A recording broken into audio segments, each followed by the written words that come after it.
About the close of the year 1834, there were to be found in Charleston, New Orleans, and some other southern cities, a few politicians who earnestly desired the re-establishment of the African slave trade and the acquisition of slave territory.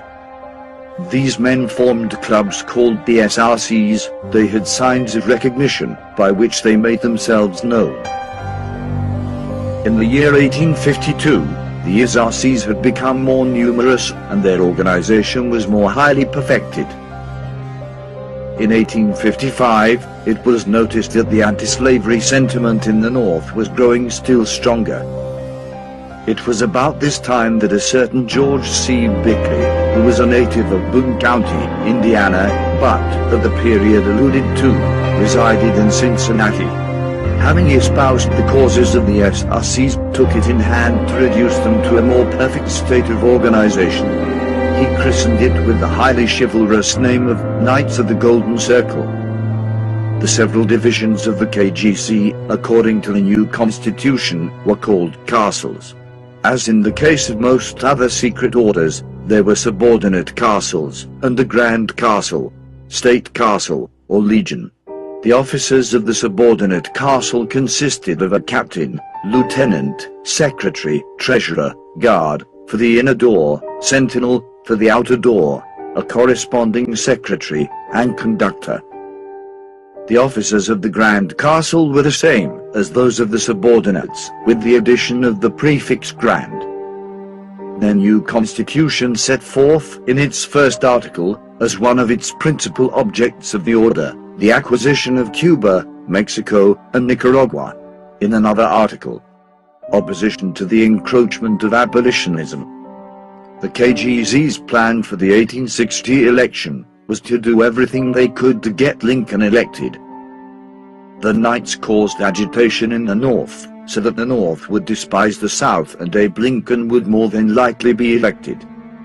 So, the KGC put out a flood of rumors about Lincoln. In the South, Mr. Lincoln was generally believed to be a totally illiterate numbskull, as barbarous toward the slaveholders as a Hottentot. The KGC wanted Abe in the presidency because they could say he would abolish slavery and tread on Southern rights, and then they could have their war. But Abe wanted to do neither. As we shall see, there was no compromise to be had, no saving the Union. Too much effort was put into the war, and moving forward was the only option. But Lincoln, representing the Republicans, held that slavery is wrong, to be tolerated in the states where it exists, but which must be excluded from the territories, which are all normally free and must be kept free by congressional legislation, if necessary, and that neither Congress, nor the territorial legislature, nor any individual, has power to give to it legal existence in such territories. So, Lincoln was going to tolerate slavery in the territories where it existed, but the rumors about Lincoln in the South labeled him an out-and-out abolitionist. The Knights continued with their plan for secession and war. In short, every species of taunt and insult were to be used in order to arouse and irritate the North, so that Mr. Lincoln's election might be all the more certain. Another reason the KGC needed Lincoln in the presidency was because Stephen A. Douglas, who was second to Lincoln in the popularity vote, did not fit in with their plans. In the South, the Democracy was almost a unit in opposition to Douglas, holding, as they did, that Douglas free soilism was far more dangerous to the South than the election of Lincoln, because it seeks to create a free soil party there, while, if Lincoln triumphs, the result cannot fail to be a South united in her own defense. On the 25th of October, 1860, in Augusta, South Carolina, the governor, William Henry Gist, the congressional delegation, and other leading South Carolinians, met, and decided that in the event of Mr. Lincoln's election, that state would secede. On Tuesday, November the 6th, 1860, Abraham Lincoln was elected 16th President of the United States. Lincoln won entirely on Northern support. He was not on the ballot in 10 Southern states, and won only 2 of 996 counties in all the voting Southern states. South Carolina rejoiced over the election of Lincoln, with bonfires and processions. It now seemed that the grand object for which the Knights had labored so earnestly was about to be attained. On December 17, 1860, in Columbia, South Carolina, the South Carolina Convention met. The next day, and following days, it met there, at Secession Hall, listening to stimulating addresses. Among the statements made by orators were several clear admissions that the rebellious conspiracy had existed for very many years, and that Mr. Lincoln's election was simply the long-sought-for pretext for rebellion. Two South Carolina politicians were quoted as saying, "Most of us have had this matter under consideration for the last 20 years. James A. Inglis. And I have been engaged in this movement ever since I entered political life. Lawrence Keat." Plus, other South Carolinians, such as politician Robert Barnwell Red, lawyer, and Confederate Brigadier General Maxcy Gregg, as well as a Mr. Parker, made comments about how this was the end of a plan set in motion many years before.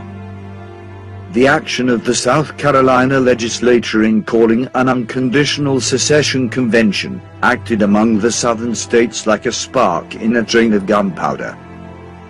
Now we shall see, there was no alternative. The KGC had much power, and war is what they wanted. Alexander H. Stephens, who was from Georgia, spoke out against secession, and argued that the mere election of Lincoln did not matter, as the House of Representatives is largely in the majority against him. In the Senate he will also be powerless. There will be a majority of 4 against him. In an address issued by Governor McGoffin of Kentucky to the people, he said, "To South Carolina and such other states as may wish to secede from the Union, I would say, the geography of this country will not admit of a division. The mouth and sources of the Mississippi River cannot be separated without the horrors of civil war. We cannot sustain you in this movement merely on account of the election of Mr. Lincoln. Kentucky is a border state, and has suffered more than all of you. If you secede, your representatives will go out of Congress and leave us at the mercy of a black Republican government. Mr. Lincoln will have no check. He can appoint his cabinet and have it confirmed. The Congress will then be Republican, and he will be able to pass such laws as he may suggest. The Supreme Court will be powerless to protect us. We implore you to stand by us and by our friends in the free states." So as we can see, Lincoln was in the minority, and would not have been able to do much, as he would have faced heavy opposition in the House, Senate, and Congress. On December the 20th, 1860, it was declared, "We the people of the state of South Carolina in convention assembled do declare and ordain, and it is hereby declared and ordained, that the ordinance adopted by us in convention on the 23rd day of May, in the year of our Lord 1788, whereby the Constitution of the United States of America was ratified, and also all acts and parts of acts of the General Assembly of this state, ratifying the amendments of the said Constitution, are hereby repealed, and that the Union now subsisting between South Carolina and other states, under the name of the United States of America, is hereby dissolved." After the election of Lincoln, the Knights went to their next step, which was to recruit as many Confederate sympathizers as possible.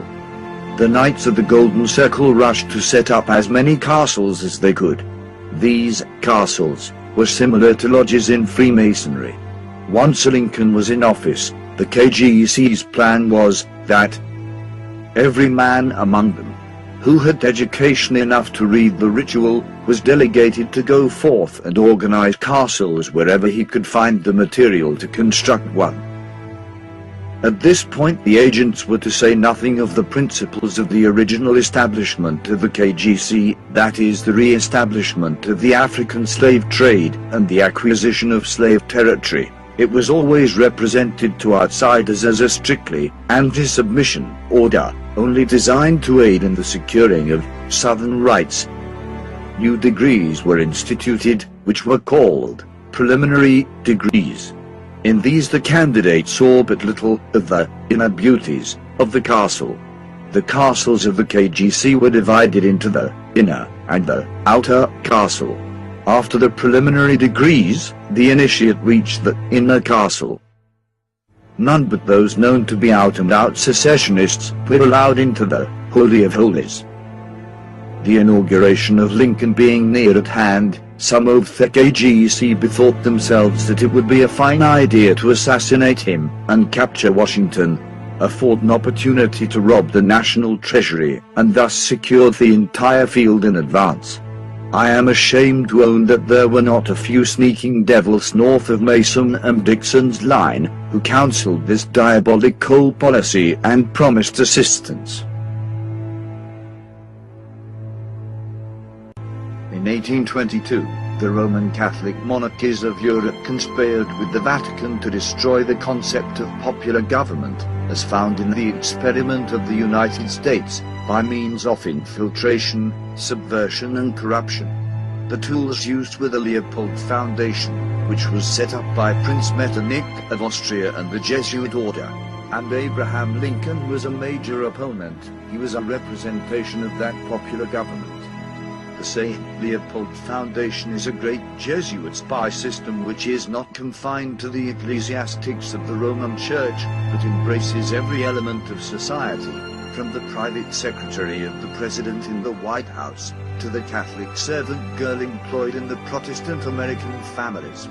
Nor, indeed, is it restricted to Roman Catholics, for the Jesuits do not hesitate to use non-Catholic tools whenever it is possible. In fact, they prefer them, for in this way attention is distracted from them. In case of failure it is always preferable to use non-Catholics.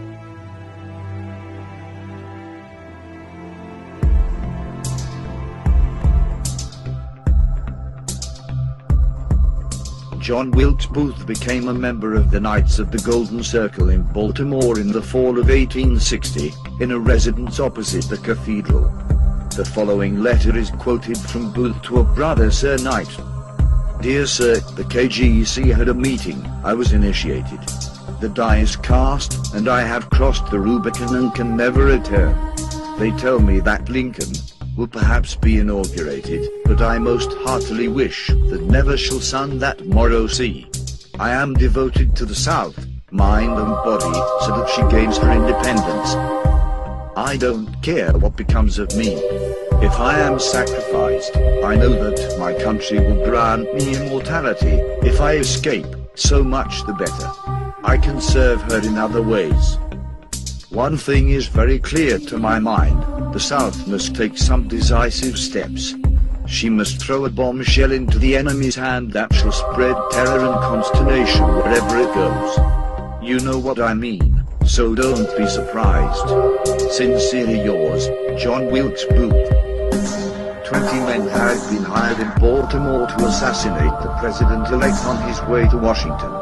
The leader of this band was an Italian refugee, a barber well known in Baltimore. Their plan was as follows: when Mr. Lincoln arrived in that city, the assassins were to mix with the crowd and get as near as possible, and shoot him with their pistols. If he was in a carriage, hand grenades had been prepared, such as Orsini used in attempting to assassinate Louis Napoleon. The assassins had a vessel lying ready to receive them in the harbor. They were to be carried to Mobile, in the seceded state of Alabama. The first Archbishop of Baltimore left his indelible stamp on that diocese, as was clearly demonstrated during the Civil War. For every plot to assassinate President Lincoln, there were many, was hatched in Baltimore. In fact, Baltimore is the Vienna of America. The assassination plot on Inauguration Day was found out by Alan Pinkerton, a detective from Chicago, working in Baltimore. He relayed the message through Norman B. Judd, a close friend of Lincoln's. The plan was to take a train to Washington earlier than scheduled, but it was a difficult matter at first to convince him of the seriousness of it. He flatly refused to go to Washington immediately, as was suggested by his friends. but promised that after he had raised the flag on Independence Hall in Philadelphia and delivered an address to the members of the legislature at Harrisburg, he would take an earlier train to Washington. The party took the 6 o'clock train out of Philadelphia quietly without attracting any publicity, and as Mr. Lincoln was soundly sleeping, the train whizzed through Baltimore and got him to Washington early in the morning, where he was taken in charge by the largest military and Secret Service escort the president ever had been surrounded with. Thus was the first of Rome's assassination plot thwarted. On March 4, 1861, Abraham Lincoln was sworn in as 16th President of the United States. Mr. Lincoln had no idea of the rottenness and treason which were there to face him in Washington. Almost every department in Washington was headed by a traitor to the government, for the arch-plotters had been placing their trusted tools preparatory to the final blow. The awakening of the President and the North came on the morning of April 12, 1861, with the firing on Fort Sumter. This opening shot of the rebellion was sent by General Beauregard, Jesuit leader of the military operations. Beauregard was a professed Romanist and sprung from a distinguished family of Jesuits. It was J.T. Beauregard, a rabid Roman Catholic, who first fired on the flag of our country at Fort Sumter and let loose the dogs of war. It was the Pope of Rome, and he alone, of all the European potentates, who gave his recognition and his blessing to the Confederate government, and by the very terms of his kind letter to its president, made it manifest that he expected to secure its recognition of his claims and win it for the Church. Pope Pius IX wrote a letter to Jefferson Davis and acknowledged him as the Honorable President of the Confederate States of America. This letter of the Pope to Jefferson Davis, couched in such courteous and loving terms, and showing so clearly that his sympathy was with the Southern cause, was well understood by his loyal and faithful subjects all over the North. Roman Catholic officers began to resign and the rank and file began to desert. From the time of the publication of that letter in 1863 to the close of the war, it was the Pope of Rome and his faithful lieutenant, Louis Napoleon, who, taking advantage of our civil war, undertook to establish a Roman Catholic empire in Mexico, and for this purpose sent Maximilian, a Roman Catholic prince, under the protection of a French army, to usurp dominion and take possession of the country. All of this was done in hope that the Union cause would be lost, and that through the strife that she had fomented, 2 Roman Catholic empires would be established on the American continent, that of Mexico under Maximilian, and that of the Confederacy under Jefferson Davis, thus making it possible to make a conquest of the entire continent. It wasn't just Lincoln that was targeted for assassination. The plan was to eliminate Secretary of State William H. Seward and Vice President Andrew Johnson, along with Secretary of War Edwin Stanton and General Ulysses S. Grant. The object of this scheme of wholesale assassinations of civil and military heads of government was to throw the country into a state of chaos and thus retrieve the fast-failing fortunes of the Confederacy.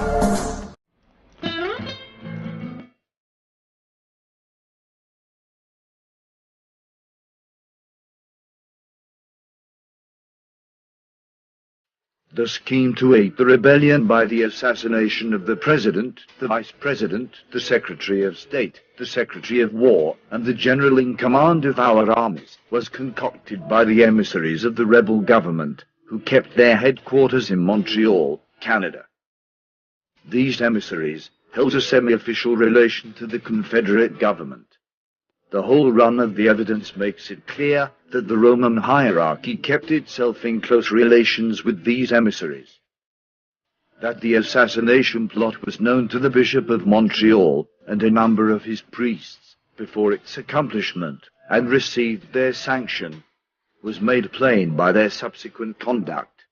As soon as the news of the assassination of the President was flashed over the wires, Fathers Boucher and LaPierre kept themselves on the lookout, and ready to aid any of the conspirators who might make good their escape to Canada. It kept itself in these close relations for a purpose, and was most likely the original source of the inspiration of the assassination plot. These rebel emissaries were Jacob Thompson of Mississippi, Clement C. Clay of Alabama, and Beverly Tucker of Virginia. These had associated with them as helpers George N. Sanders, Dr. Blackburn, and others, men who preferred to fight in the field of political strategy rather than on the field of battle. These agents of the rebel government entered into a contract with J. Wilkes Booth and John H. Surratt to carry out their scheme, and also aided them in the selection of their subordinates.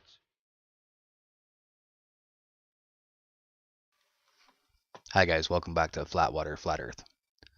So I've been working on a couple movies lately, trying to further expose the Illuminati, Vatican, Zionist conspiracy that runs the world.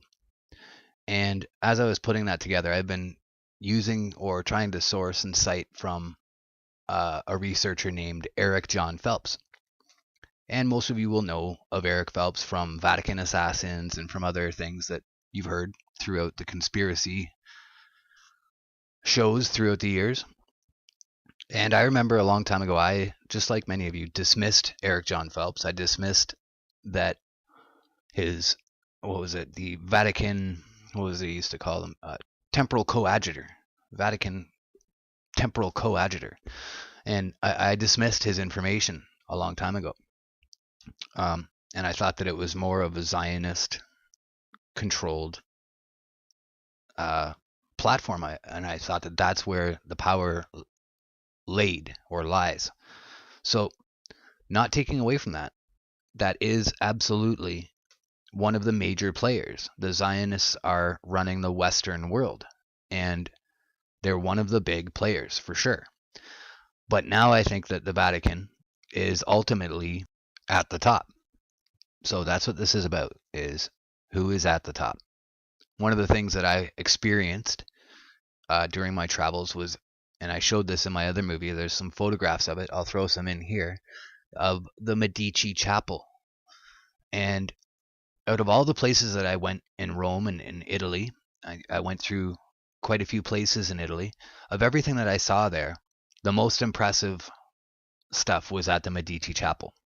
The catacomb, or the tomb there, it's up in the top of the church, but the tomb that he built there for the Medicis, which are one of the black nobility, was unbelievable. The artwork in there, the the statues that Michelangelo made for each of the Medici tombs that are there are incredible. They destroy his David. They destroy most of the other artwork.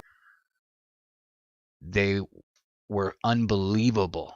The amount of money that was spent just on one of those tombs is an astronomical sum. It's unfathomable.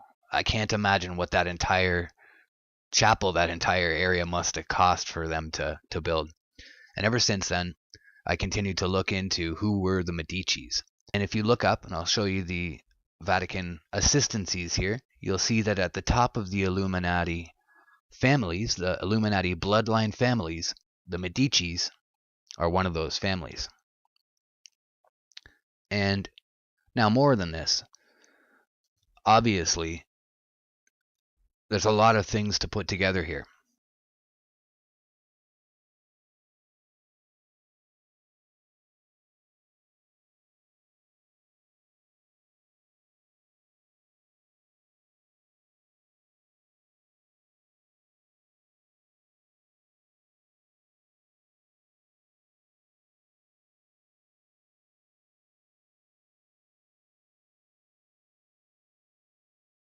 When you take the power of the Zionist conspiracy and you add it to the Vatican's power, and you take a look at what the Zionist principles are, you see that they are a perfect match.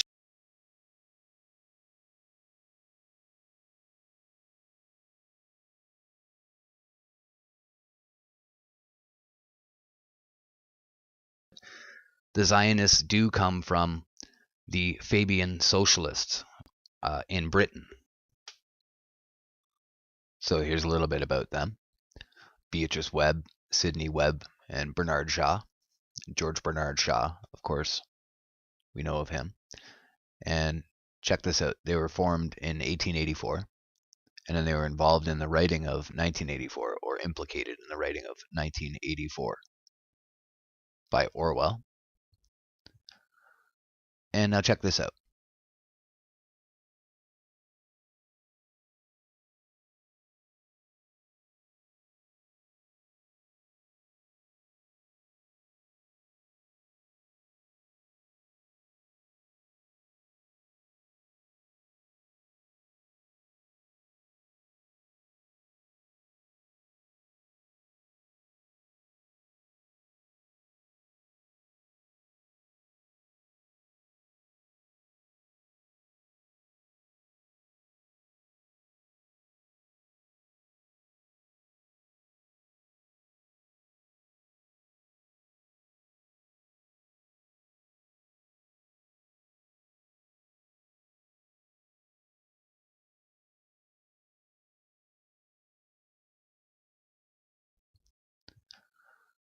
And now check this out.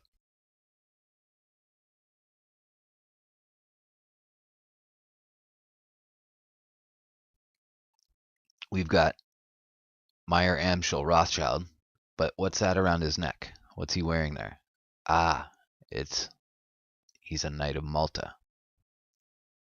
See, so they're sharing the power here. Check this out. This is the other part of it. Check out this Freemasonry chart. And what is this? And this one. Look at the very top one even. That's this. The princes. Okay? The black nobility is at the very, very top of it. Okay? The Jesuits and the black nobility. Carrying on. It's just a point to note, how many times have the Jews been kicked out of different countries around the world? And yet how many times has the Vatican?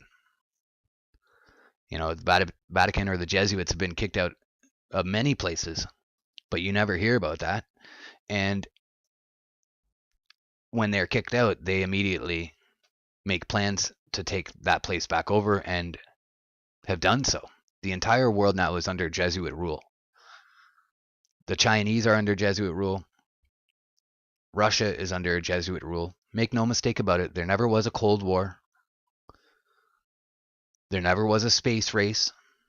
These things are hoaxes perpetrated on the people. And one of the latest hoaxes is the Blame the Jews hoax. And it's another distraction because there's a lot of evidence about it. It's true to a certain extent, but it's another way for us to be deceived and dissuaded from the real power. The Vatican has the power and is the only group that has had the real major funds and the real major power to have accomplished all of these goals. And it just makes sense that they have had a lot more power than the Rothschilds or the Zionists have had. The Zionists have come to power in the last 200 years. These guys have been in power. The Vatican's been in power for 1,000 years. There's a big difference there.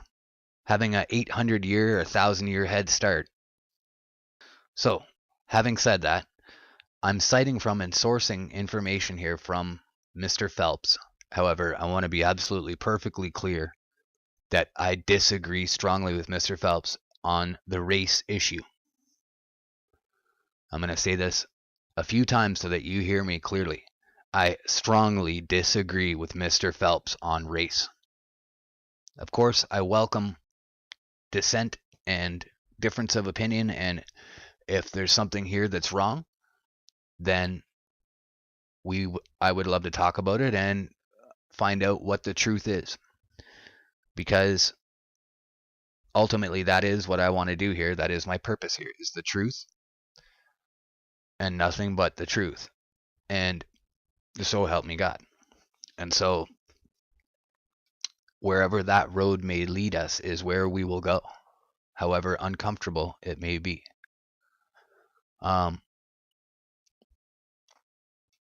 If I'm wrong, then I will change my mind and admit it, and admit that I was wrong. And this is just something that I heard someone else talking about recently. It might even have been in one of these videos. It's just something that I think I should say. I know I've said it before and others know this about me, but having switched channels a couple times, there's people who I see who have been following who don't really know me much at all. And they've been listening to a lot of other things that I've been doing, and they don't know who I am or what I'm talking about. And so they don't know my viewpoints on things. So if the earth is round, then, and that's where evidence led us, then that's where I would go. If the earth was a giant jellyfish floating in a sea, then that's where I would take it, and that's what I would tell you. So I'm not bound to the earth being flat, nor bound to any model. The model that has the best evidence and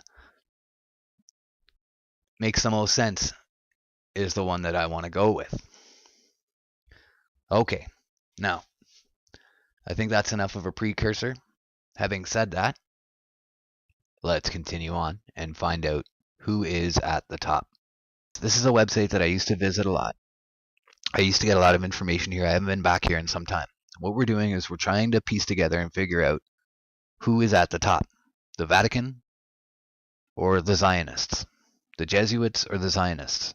So we're going to go through this information. We're going to see where it leads us, and we'll talk about what this gentleman's information is, and we'll add to that, and then we'll carry on and learn, and we'll go through some more information.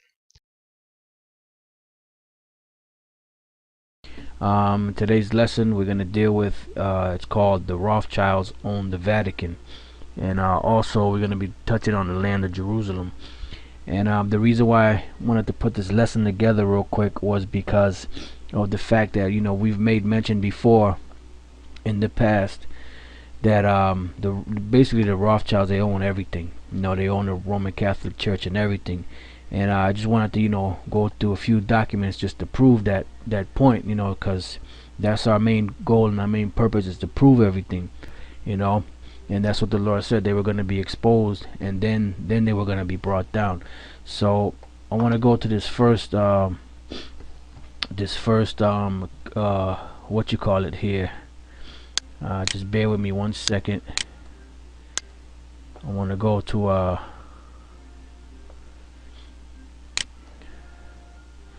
this first clip here. All right. And this first clip here, as you can see here, this is the website here, and this is a article that I had read on a previous show that I did on the Vatican. Now this is how the Vatican created Islam, and I just want to make a few points out of here. All right, it says here, what I'm going to tell you, this is Cardinal B speaking to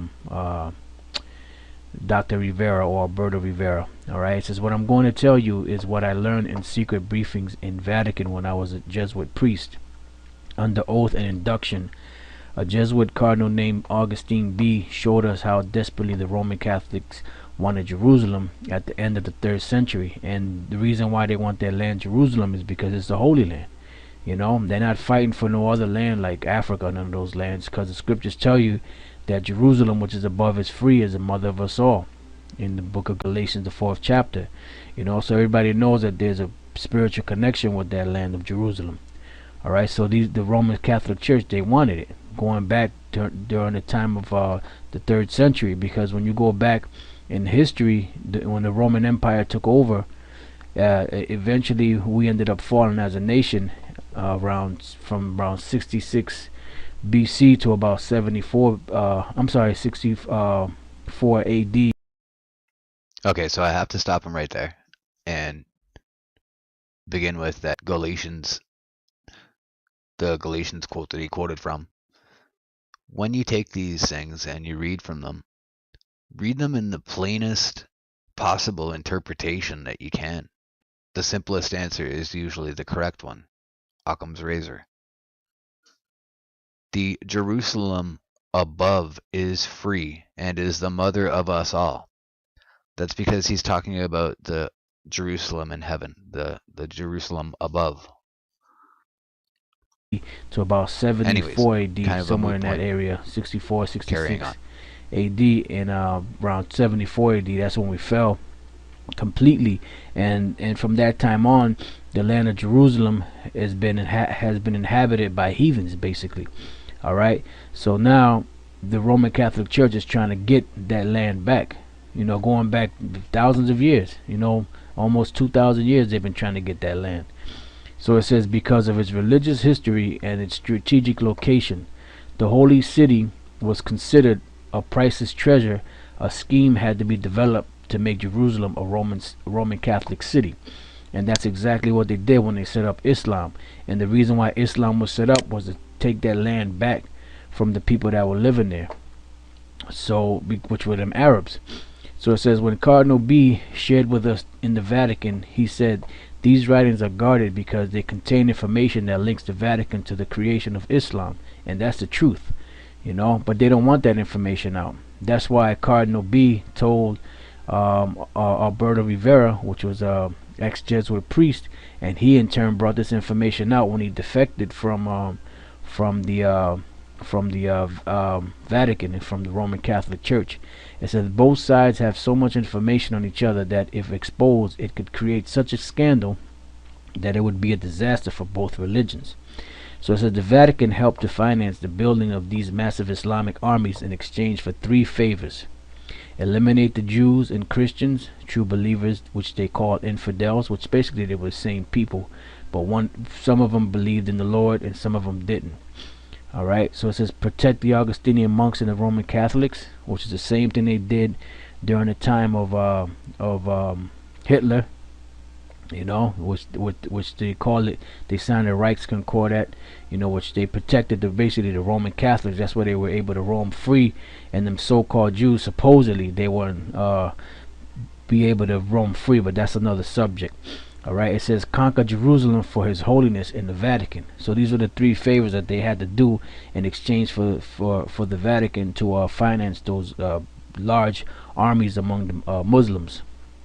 So it says the Pope realized that they had created the Pope realized what they had created was out of control when they heard they were calling His Holiness an infidel.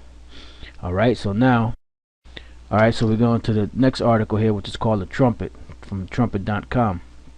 All right, it says Vatican's hidden Jerusalem agenda, March 16, 2009. Why is Pope Benedict visiting Israel, and why right now?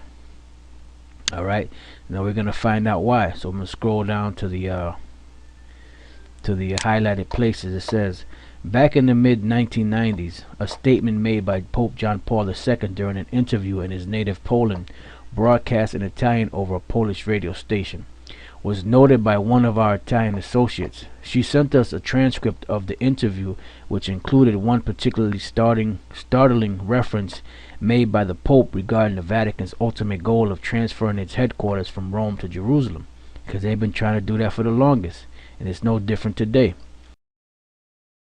Okay, so we see that that's the Vatican's goal. The Vatican's ultimate goal is transferring its headquarters from Rome to Jerusalem, or maintaining power in Jerusalem. So we're going to see if does the Vatican accomplish that goal. What was unusual about this admission of John Paul II is that the Vatican's intentions to possess Jerusalem are seldom publicized and little commented on. Right, because it's a big secret. In fact, an air of secrecy, something that the Vatican has a history of creating over various of its affairs over the centuries, has surrounded this project since the failure of the Crusades.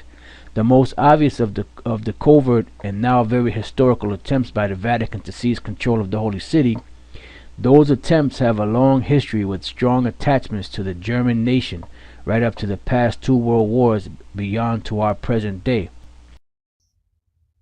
So we see that the Vatican has very long-term goals and has the ability to make those long-term goals pan out into reality.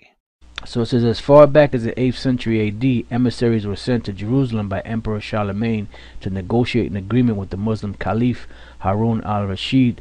The result was that Jerusalem became a protectorate of the Holy Roman Empire. Historical records indicate that such a protectorate was limited to the oversight of the welfare of Christians, the care and protection of designated holy sites, and the properties of the Roman Catholic Church in Jerusalem. The fact that the Caliph would be a financial beneficiary to this enterprise was a given. Muslim support of the Kaiser's army in World War I and again the Nazi regime of World War II was the end result of a long historical nexus between the Muslims and Germany. It says, for the time of the Charlemagne-Harun Pact, through the attempt by Kaiser Wilhelm to seize Jerusalem in World War I to this day, elements within Germany have historically viewed themselves as protectors of the Roman Catholic Church. From the time of the failure of the Great Crusades, German elites have worked to find ways and means of seizing the plum job of protector of Jerusalem. And that's what they've been doing. Notice they said from the time of the failure of the Great Crusades, German elites have worked to find ways and means of seizing the plum job of the protector of Jerusalem. Because remember, going up in time, those Germans, which were really, because back in the days you had Jakes that were in that land, but then later on in the history, when the Byzantine Empire started falling, them Khazars and them Edomites, them Khazars and them Edomites, them so-called Jews, they started getting up in all these lands. So they've been trying to find a way to get that land of Jerusalem back. So it says, both Vatican and German diplomacy in Israel are linked to a common end, possession of the old city of Jerusalem, as well as most of the eastern half of the city. The Jews are the pawns in the grand game of international diplomacy. Alright, so it says the Jews, so-called Jews, are the pawns in this grand game of international diplomacy. Going back to the time of Muhammad and the so-called Arabs, that Muslim bullshit, the Arabs were the pawns. Now they use these so-called Jews as the pawns to try to get that land back. Right? It says the Vatican already has significant presence in Jerusalem by virtue of free access to its holy sites, over which Rome has legal jurisdiction under Israeli law, including both its institution and assets in Jerusalem. The consolidation of these arrangements came by virtue of a bilateral agreement termed the Fundamental Agreement between the Holy See and the State of Israel. Alright? Now keep that in mind, because this is going to tie everything together to prove to you that the Rothschilds own the Vatican. Alright, it says, which the Israeli government signed with the Vatican on December 30th, 1993.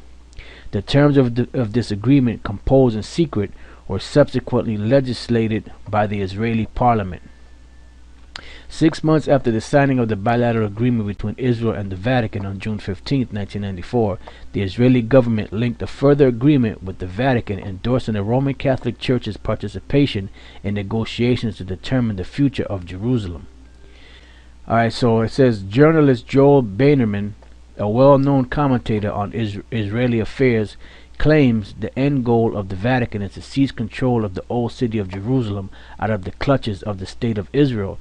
And the reason why that is so is because this goes back to how the Rothschilds got control of the Vatican finances, and that's the reason why they want to get the land of Israel back from them, because they have stole basically they have gotten into the Vatican and taken over their finances. So they want to get that land back because they figure that they owed something. Okay, so right there. No, we just saw that by Israeli law, the Vatican has full control over the holy sites in Jerusalem. If the Israelis really owned Israel, they would never have given those 3 sites legally to the Vatican. He's willing to admit that the Muslims are run by the Vatican.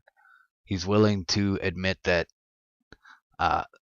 Christians are run by the Vatican. But then he somehow believes that the Jews have just become more powerful than the Vatican. So we'll just read what's being said here. He wants to gloss this over and say, oh, this is another part, just like he did with the Illuminati heads. We'll get back to that. But just read what it's saying here. Rome was to go on to actively work through its proxies in the peace process to exploit Palestinian claims as a means of splitting the city of Jerusalem asunder, seizing the old city and possessing East Jerusalem. This involved the management of Palestinian aggression as part of the process, regardless of the suffering and loss of life that it would inevitably incur. This would in fact be a vital part of the initiative to take East Jerusalem by force in the event of the failure of diplomatic means. The same tactic had been instigated by Germany and Rome in the Balkan Peninsula to achieve a desired result with implicit UN agreement, with the Serbs becoming the pariah in the world's view. This time it's the Jews who are being pilloried, in particular since the Gaza incursion, in the lead-up to a similar result as that in Kosovo, the seizure of iconic territory to be placed under the influence of Berlin and Rome, with the willing acquiescence of the United Nations. So, carrying on. It says, to that end, they have a secret agreement with Israel, which obliges Israel to represent the extraterritorial claim to their physical presence in the city. In short, we have accepted the Vatican's right to have little Vatican sovereign embassies throughout our eternal capital of Jerusalem. All right, so now I want to go from there to this. I'm going to hit a couple of articles, and then after we finish the articles, then we're going to hit the scriptures. All right, so I want to go to this other article here, which you can see here. This is the actual website.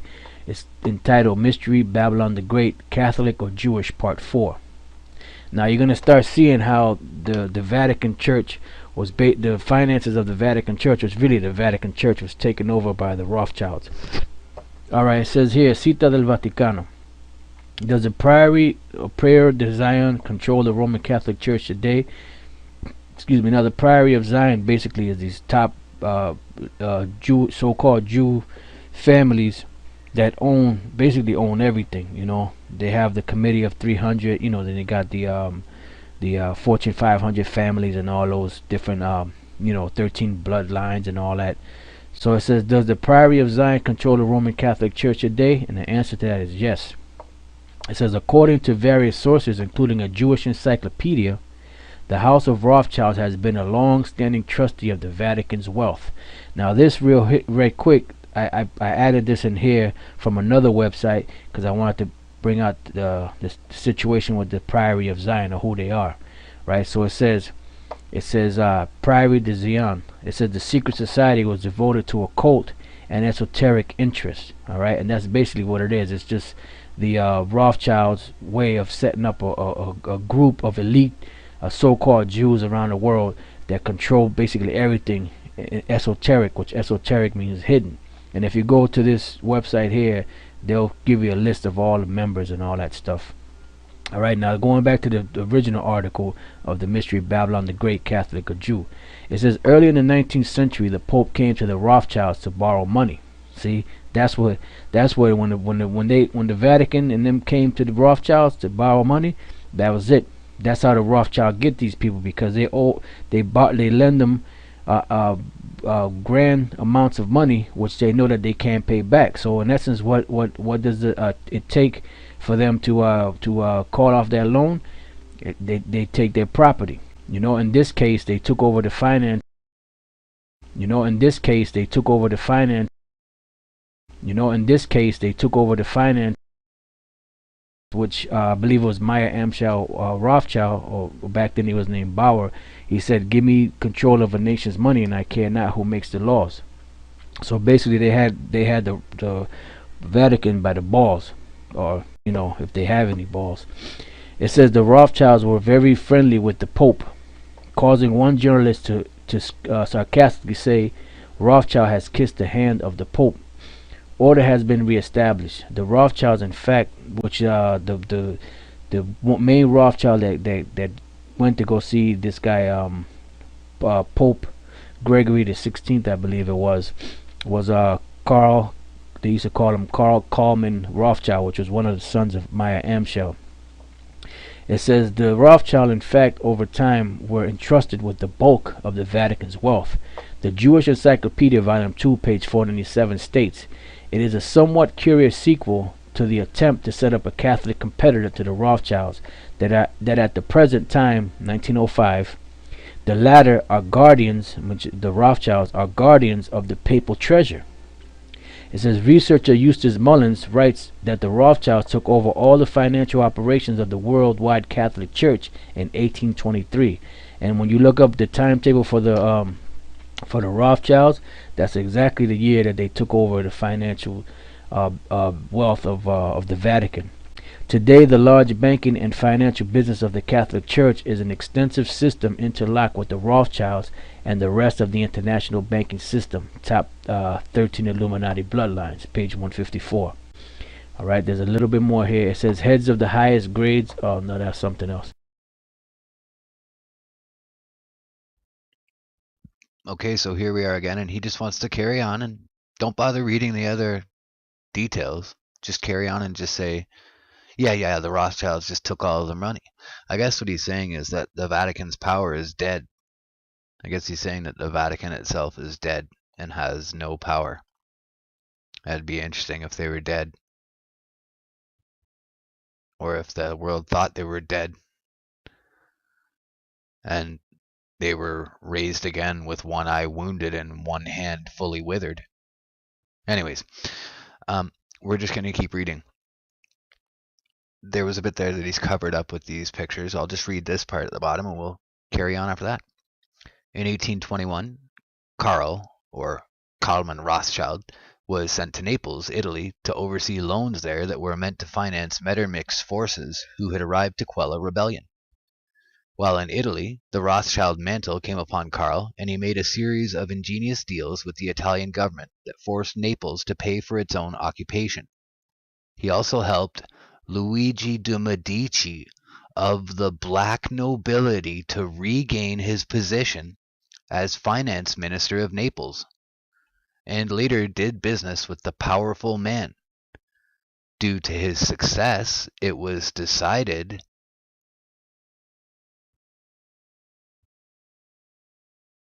and then to read the rest of this, he skipped right over it, so it was very hard. I had to go to slow-mo, but I was able to pull this up. Okay. He also helped Luigi de' Medici of the black nobility to regain his position as finance minister of Naples, and later did business with the powerful man.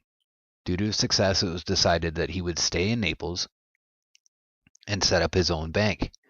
He became financier to the court, the financial overlord of Italy. Karl wound the Italian peninsula round his hand.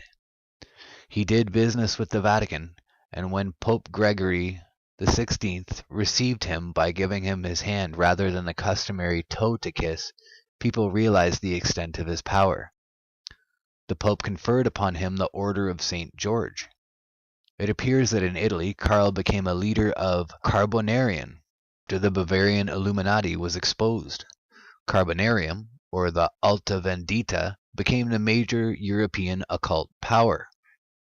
Karl's leadership in this group is very significant. In 1818, a secret Alta Vendita document that Karl had participated in preparing was sent to the headquarters of Masonry. A copy of this document was lost, and the Masons got very upset and offered rewards for the return of this copy. The title of the document translates Permanent Instructions or Practical Code of Rules, Guide for the Heads of the Highest Grades of Freemasonry. Again, from the top 13 Illuminati bloodlines. The Alta Vendita was governed by Jews, and the Permanent Instructions or Practical Code of Rules and Guide for the Heads of the Highest Codes of Freemasonry corresponds to the protocols of the meetings of the learned elders of Zion. More evidence linking the House of Rothschild with the protocols. Recall that Jeroboam Rothschild directed the secret elders of Zion.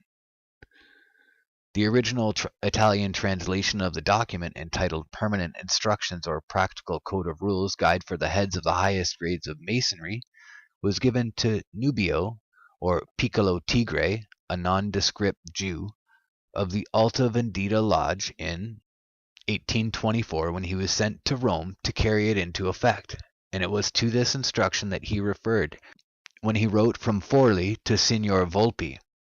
As I have written to you before, I am appointed to demoralize the education of the youth of the Roman Church. These secret instructions, which were written in 1815, are in perfect accord with the protocols of the learned elders of Zion, and intended only for a chosen few Masons of heavy caliber.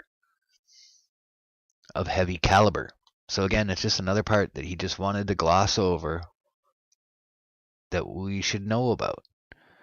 And what we're going to see again is that it's interlinked. Alright, it says here, the Priory de Zion, which is directed by the House of Rothschild, works from the shadows. Yet one need only consider the list of past Grand Masters of this high cabal to begin to comprehend the magnitude of its influence and power. And like I said, that one website I had, you could see, you know, Yeah, so this part is really interesting. Look at this. Leonardo da Vinci and Robert Flood.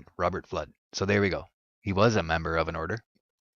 So there you go. The piece that I worked on there by Robert Flood. Now we have evidence, obviously, that he was a member of an order. He's a member of he's a Grand Master of the Priory of Zion. Okay, carrying on. It says the French press, in a brief article on M.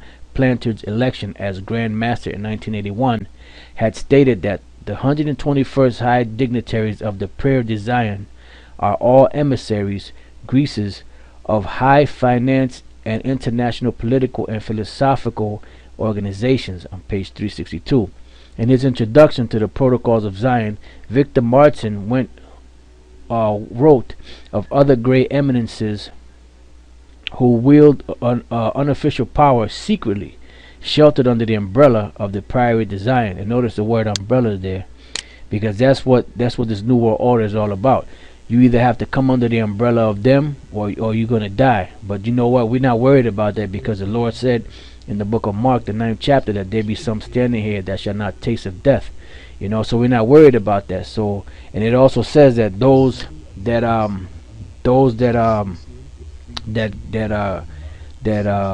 make league with them, for lack of better words, those that make league with them shall be had in derision. You know. So now remember, now you have this word here, umbrella, and that's why that demon Rihanna made that song, Under My Umbrella, because she's under that financial umbrella, you know, but she's going to be had in derision, because they're just using this stupid ass, you know, and all these stupid ass rappers out here to basically keep these people in check, so when the time comes, they can just scoop these people up, and they're going to be scooped right in there with them. So it says, secretly sheltered under the umbrella of the Priory de Zion. In 1931, John Izulit, a prominent member of the Jewish Alliance Israelite Universal, wrote in his Paris, La Capitale des Religions, the meaning of the history of the last century is that today 300 Jewish financiers, all masters of lodges, rule the world, and that's a committee of 300. Springmeyer stated in the top 13 Illuminati bloodlines, it has been said all roads lead to Rome. For this book, it could be said all paths of investigation lead to the Rothschilds. So basically the Rothschilds own the Vatican Church. Alright. I have this other document here, which I want to bring out real quick, because it ties in, you know, the Vatican with the Rothschilds. And what it is you got these lawyers that are trying to bring a lawsuit against the Vatican Bank. You know, this is the site right here. They're trying to bring a lawsuit against the Vatican Bank, but in order for them to bring the lawsuit, they need to find out who the owner of the Vatican Bank is. And this is what they say. It says, lawsuit asks who owns the Vatican Bank. Vatican refuses to say. Because if they tell them, they have to say that the Rothschilds own it. Why is it a big secret? Why don't they want to tell them? Because they know that if they tell them, and if they bring the information out, they have to bring out the fact that the Rothschilds own the wealth of the Roman Catholic Church. So it says, a lawsuit, Operin versus Vatican Bank, filed in November 1999 by Serb, Jewish, and Ukrainian Holocaust survivors against the Vatican Bank seeking return of Nazi loot from wartime Yugoslavia, has run into an apparent wall of silence. Tom Easton and Jonathan Levy, who represent the 28 plaintiffs suing the Vatican Bank, have asked a federal magistrate in San Francisco to order the Vatican Bank to divulge information about itself, including its ownership. Right? The Vatican Bank, however, has refused to provide information about its ownership, claiming in legal papers filed yesterday in San Francisco that plaintiffs' request is burdensome, premature, and in the public domain. So they're saying that it's in the public domain. If they look hard enough in the public domain, they'll find who the owners are. The plaintiff's attorney and expert witnesses, however, claim information about the Vatican Bank's ownership is a closely guarded secret. If the information is out there and so easily accessible, why don't they just produce it? Counters Easton and Levy. We've researched this issue for over a year and have yet to find a definitive answer. We would like to know who we are dealing with here. All right, so that's letting you know that they're not going to tell them because of the fact that they don't want them to know. Because if they do tell them, they have to admit that the wealth of the Vatican Church was taken over by the Rothschilds back in 1823. Right, which that article that I just read basically leads us to this article here, which is dated June 6, 2007, and is dealing with this guy Roberto Calvi, which was known as the God's banker. All right, he was a banker for the Vatican. That's why they didn't want to divulge to those lawyers that who owns the finances of the Vatican, because if they did, they had to say that the Rothschilds own it. That's why it says here, murder, money, the Vatican, and the mob. Mark Tran details the events that led to the murder of God's banker Roberto Calvi, who was found hanging from a rope under Blackfriars Bridge in London in June 1982. Right, it says today's acquittals have confirmed the suspicion that those ultimately responsible for Roberto Calvi's death 25 years ago in London were not in the dock. Sentenced to 4 years in jail for illegal foreign currency deals in 1981, Calvi fled Italy pending an appeal. Upon his arrival in London in June 1982, he began sending signals back to Rome that if he was in prison, he would tell everything he knew, and that's why he got murdered. That's why they took him out, because he had the goods on him. Because he was the banker, so he had access to all different types of files, and he found out, through of course he's gonna dig in and find out where all the finances were coming from, and he found out. He said, wait a minute, back in the 1800s, the Rothschilds took over the Vatican Bank, so the Rothschilds owned the Vatican Bank. It says if he had carried out his threat, a lot of mud would have stuck for the many figures in Italy, financial and political elite, because of the nature of Banco Ambrosiano, which we showed you if you've been watching the show, the first show, and I believe in this show also. In the second part, we showed you the Banco Ambrosiano, which was the main bank that the Vatican was dealing with, the bank at the center of the case. Calvi had been the chairman of Banco Ambrosiano, in which Vatican held a significant stake, a link that inspired Calvi's nickname, God's banker. It has also been reported that he had connection to a Masonic lodge known as P2, or Propaganda Do. These connections would have brought him into contact with many of Italy's movers and shakers in politics, business, the civil service, and Italian intelligence. So, if you brothers want, you could read the rest of this article here, but the main point is that they really murdered him. And the reason why they murdered him was because of the fact that he said, look, if I get pinched, you're going to go down, because I'm going to tell them everything I know. So that's the deal. That's why these devils are always hiding stuff. That's why it tells you in the book of Psalms, the 64th chapter, that they do these things in secret, and then they try to hide all these things. It says that the thought of their heart is deep. Now, which leads me to this article here. As you can see, the website here, right? It says Palestine, Al-Nakba, the catastrophe, ethnic cleansing, how Palestine became Israel, by special notice and brochure, if Americans knew. Comment by Axis of Logic, Saturday, June 7th, 2008. All right, so this is a basically an article about the land of Israel today, which used to be Palestine. All right, it says, let me scroll down. It says in the late 1800s, a small fanatic movement called political Zionism began in Europe. Its goal was to create a Jewish state somewhere in the world. Its leaders settled on the ancient and long inhabited land of Palestine for the location of this state.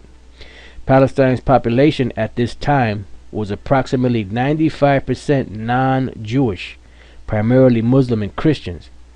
Over the coming decades, Zionist leaders used various strategies to accomplish their goal of taking over Palestine. Alright, now this is the third step in it, right? It says, buying up the land, sometimes through subterfuges, proclaiming it Jewish for all eternity, and refusing to allow non-Jews to live or work on the purchased land. This was called redeeming the land and was financed by a variety of means, including by such wealthy banking families as the Rothschilds. So now let's find out who these Rothschilds were, because there's a little bit more left on this article, but I want to go and find out who this particular Rothschild was that bought up all this land, right? So it says here, this is from this website here, watch pair, you can see it there. It says Baron Edmund de Rothschild, who built the first pipeline from the Red Sea to the Mediterranean to bring Iranian oil to Israel and founded the Israel General Bank, was called the father of modern Israel. So they set this thing up to have that pipeline going to that land because they knew they was going to take over that land. And this guy Baron Edmund de Rothschild was called the father of the modern Israel. So this guy was the one, this Rothschild here was the one that set that whole thing in motion, so to speak, with the help of others, of course. Now if you go to this website here in the Wikipedia, this is what it says more concerning Baron Edmund de Rothschild. It says in 1882, Edmund cut back on his purchase of art and began to buy land in Palestine. He became a leading proponent of the Zionist movement, financing the first right at Raison Legion. In his goals for the establishment of a Jewish homeland, he promoted industrialization and economic development in 1924. He established the Palestine Jewish Colonization Association, PICA, which acquired more than 125,000 acres of land and set up business ventures. Alright, so this guy here, Baron Edmund de Rothschild, he started buying land in Israel, a whole bunch of land, for a later use after they set it all up. So when we go back to this thing here, this article, it says buying up the land, sometimes through subterfuges, proclaiming it Jewish for all eternity, and refusing to allow non-Jews to live or work on the purchased land. This was called redeeming the land and was financed by a variety of means, including by such wealthy banking families as the Rothschilds. Now this is a pie chart. Population of Palestine in the late 1800s. Now this is when this devil started buying land. So now you see the big pie here is like a yellowish color. Here it says Muslim Palestinians. The white part of it says Christian Palestinians, and 4% in the blue is Jewish, so-called Jews.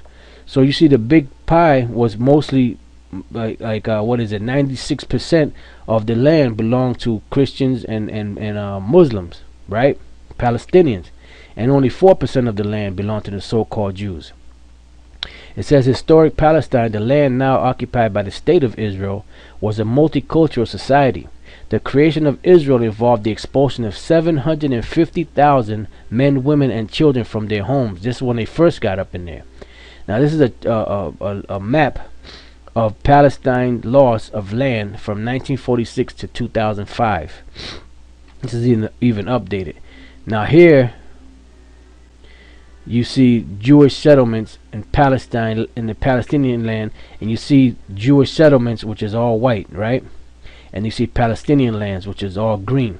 The majority of it is green. Now this was in 1947. Now going back to this one here, this is in the same year the UN plan when the so-called Jews got up in that land, right? Started getting up in there. This is all this white here. This is what they took over, and then they left this to the so-called Palestinians. So it was half and half. Now the next one here, this is from 1949 to 1967, and you have all white here. This is all them gutter rats, and then you notice that the Palestinians are starting to have less and less land. And then this is in 2005, which the whole land is mostly all so-called Jews, and they got little little bit of so-called Palestinians. It was like the reverse of back in 1947. All right. So that was all done for a purpose and for a reason, because they're trying to steal that land back because of the fact that they know that their land is holy. All right. So now we want to go from there, and we're going to go into these scriptures, because we pretty much made the point on all of these things, and you can see now that the Roman Catholic Church gave up their finances to the Rothschilds back in 1823. Okay, and that's it. He cuts it off right there. Carrying on, the Rothschilds may have a significant portion of the wealth, but what they have, I would submit, is minuscule in comparison to the Medicis and the old world families. I think that they have maintained their banking presence and prestige, and that the Rothschilds are their face and front. If I'm corrected on this, then great. It doesn't matter. Either way, it's one or the other. So I believe that these families around this wheel are at the very top, and that they're taking orders from something higher than themselves, possibly. And that basically the Rothschilds are running a major portion of these operations, but the other families are running them as well. When we look at conspiracies as a whole, and we look back through the history of conspiracies and through the history books on what's really happened throughout the years, the Vatican influence has been noticeable in all of the most major conspiracies. And I would submit that in the flat earth conspiracy, that the Vatican would have the most to gain from that. Above the Jews or the Rothschilds, I think that these old world families, let me put it to you this way. They held that power.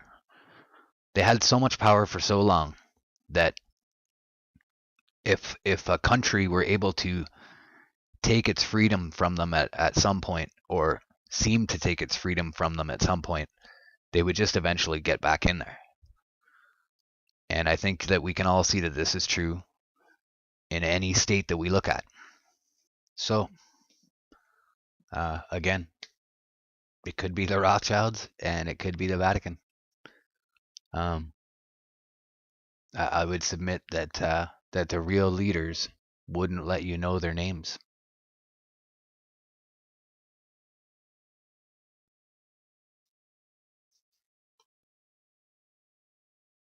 Because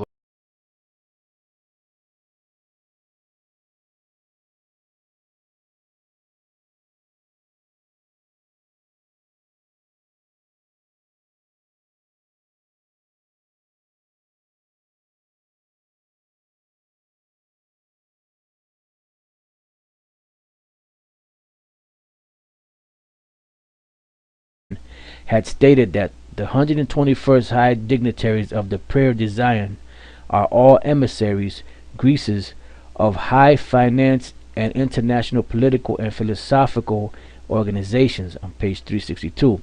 In his introduction to the Protocols of Zion, Victor Martin wrote of other great eminences who wield unofficial power secretly.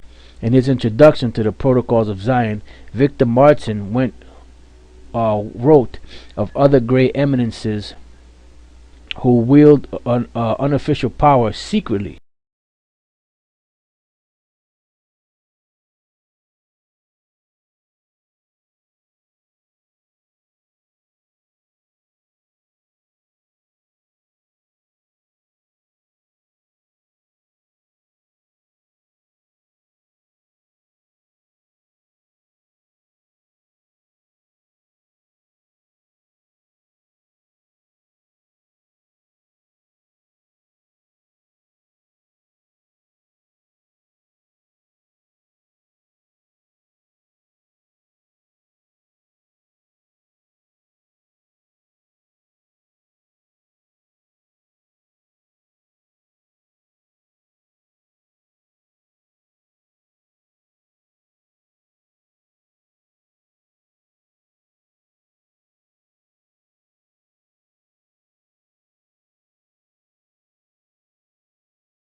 We're under the grace of God and Jesus Christ, walking in the Spirit since we live in the Spirit, yielding to the Spirit of God that we might produce the fruit of the Spirit, which is not the fruit of the flesh. The Christian life is about yielding. It's not about doing. As we yield, then we do. But we cannot do unless we yield. God gives us the desires to do what he tells us to do. We yield to his Spirit, and thereby we have the power to do what he tells us to do. That's the Christian life. That's the biblical life of the man of God. And now with this kind of power working through you, and you're unaware of it, it's just working through you. It's the Spirit of God. You now will be able to stand against the satanic power working through the devil's Pope of Rome and his hundreds of secret societies, which presently rule the governments of all nations.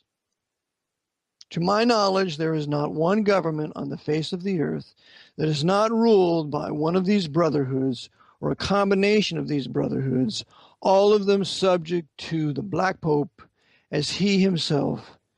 His whole purpose is to make the White Pope the universal monarch of the world. And that's World Government 101 as taught in my book, Vatican Assassins, which you can get on my website, 247worldradio.com or vaticanassassins.org. Just go there and purchase my ebook. You can even download it for like $25. 1,836 pages and 5 or 6 separate downloads. So now let's read a little bit. I had a guy call me yesterday. He said, you know what? Maybe the Jesuits are really the Knights. I said, well, they've obviously had the Knightite religion of work salvation because they're bringing the fruit of the ground and they want nothing to do with the blood of the Lamb, which Abel brought and he was accepted by God.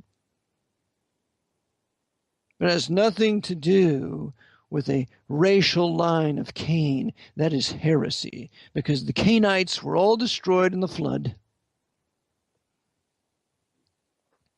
And idolatry, Mystery Babylon, idolatrous religion was started after the flood by Nimrod, which is present-day Romanism, now directed and controlled by the Black Pope, the Grand Druid of the world, and the most powerful Knights Templar of the world. He's the Templar, he's the Druid, he's the Communist, he's the High Freemason. All occult power vests in the Black Pope. And as he directs his obsidian order, the Jesuit order, for the purpose of restoring all nations to the temporal power of the Pope, they obey absolutely and without objection, because they're soldiers under command, and soldiers obey the commands of their superiors without question, unless those commands are immoral and wicked, like the command to kill one of your own fellow soldiers. Isn't that right, Jesuits? Isn't that right that your CIA has certain soldiers in the American military that kill American officers, just as they did in Nam? Isn't that right, Jesuits? And I know of one of them who killed over 40 American officers during the Vietnam War in battle on orders from the Pope's CIA.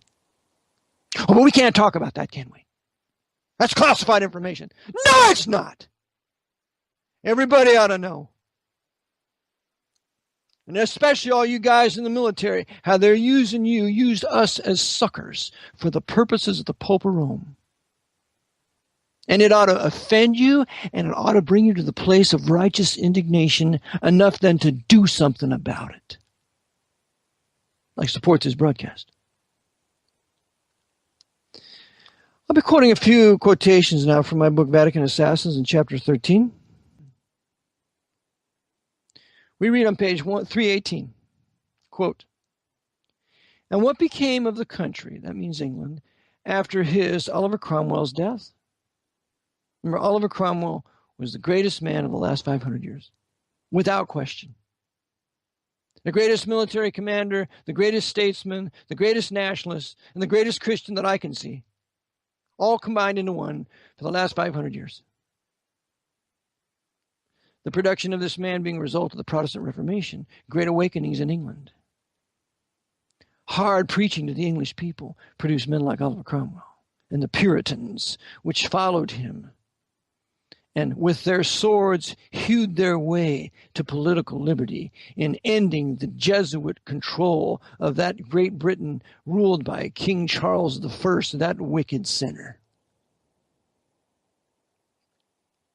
What became of the memory of the country after Oliver Cromwell's death? The Stuarts returned. The Stuarts returned, those fanatical Roman Catholic Stuarts, controlled by the Jesuits. And when the rejoicings were over, then punishments followed.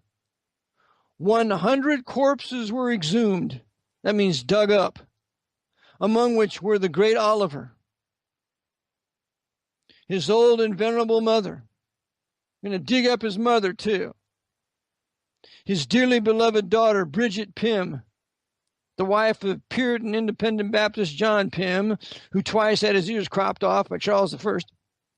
And the famous Admiral Blake. Cromwell had a great admiral named Admiral Blake, and he was a Baptist. Admiral Blake was responsible for the seizure of all the silver of some of the Spanish galleons there when he brought 38 wagon loads of silver off his ships after they had seized it from the Spanish, who stole it from the Indians of South America, and he brought it up to Cromwell. He was be able to finance the Republic, the Commonwealth. We're going to dig up Blake, too. The moldering bodies were hung on the three corners of the gallows at Tyburn. They took Oliver Cromwell's head, they cut it off, and they put it on a spire in Westminster Abbey, and it was there for 20 years. That's what the Jesuits did to the corpse of Cromwell. That's why the Jesuits dug up the corpse of Lee Harvey Oswald, cut off his head, put another head on the corpse. And it's later discovered after the corpse is exhumed, and the coroner finds that, hey, it's not the head that I did the autopsy on because there's no opening of the skull cap. It's a different head. And you can see this in a video series called The Men Who Killed Kennedy.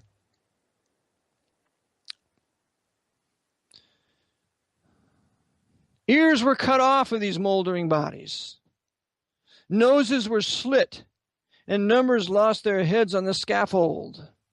So now we're going to start rounding up all the Puritans, all the significant followers of Cromwell that drove my father, Charles I, to the scaffold, and that drove me out of England, where I had to be protected by the Jesuits in France. So Charles II comes back. My Bonnie lies over the ocean. Bonnie Prince Charles later on, after King Charles II. It's all about the worship of the Stuarts and how wonderful Great Britain was under the Stuarts and how terrible it was under Cromwell. And Cromwell was the greatest thing that ever happened to Great Britain. And I add, which Jesuit authored barbaric punishment is nearly identical for those Freemasons who would dare to violate their oaths in telling the secrets of the craft. And so this is how Charles I treated his Puritan enemies. Doesn't sound like he's very tolerant. Oh, no. Charles I is not very tolerant. Charles II is not tolerant. Sounds like he's intolerant. Oh. And a Roman Catholic. Why, Roman Catholics aren't intolerant. It's the Roman Catholics that are always persecuted by those vicious, horrible, terrible Protestants and Baptists. That's the way it really is. Black is white and white is black. They'll never tell you the truth. Protestant Puritan brethren of the past, and I can't know about it. I can't be taught it in school, and I definitely am not going to be taught about it in church. Because that would be controversial, wouldn't it? Oh, and we would lose our 501c3 tax exemption status if we taught anything like that, wouldn't we? You coward preachers. Shame on you. And you're going to account for this at the judgment seat of Christ by not teaching your people the truth about our past. It goes on, the Stuarts, as if this were not enough, filled the country with immorality, I add including the plays of the Jesuit theater, which present-day counterpart is the Black Pope's Hollywood Theater, which glorifies fornication, theft, murder, and sorcery. All the movies that you can see generally are going to glorify one of those four things.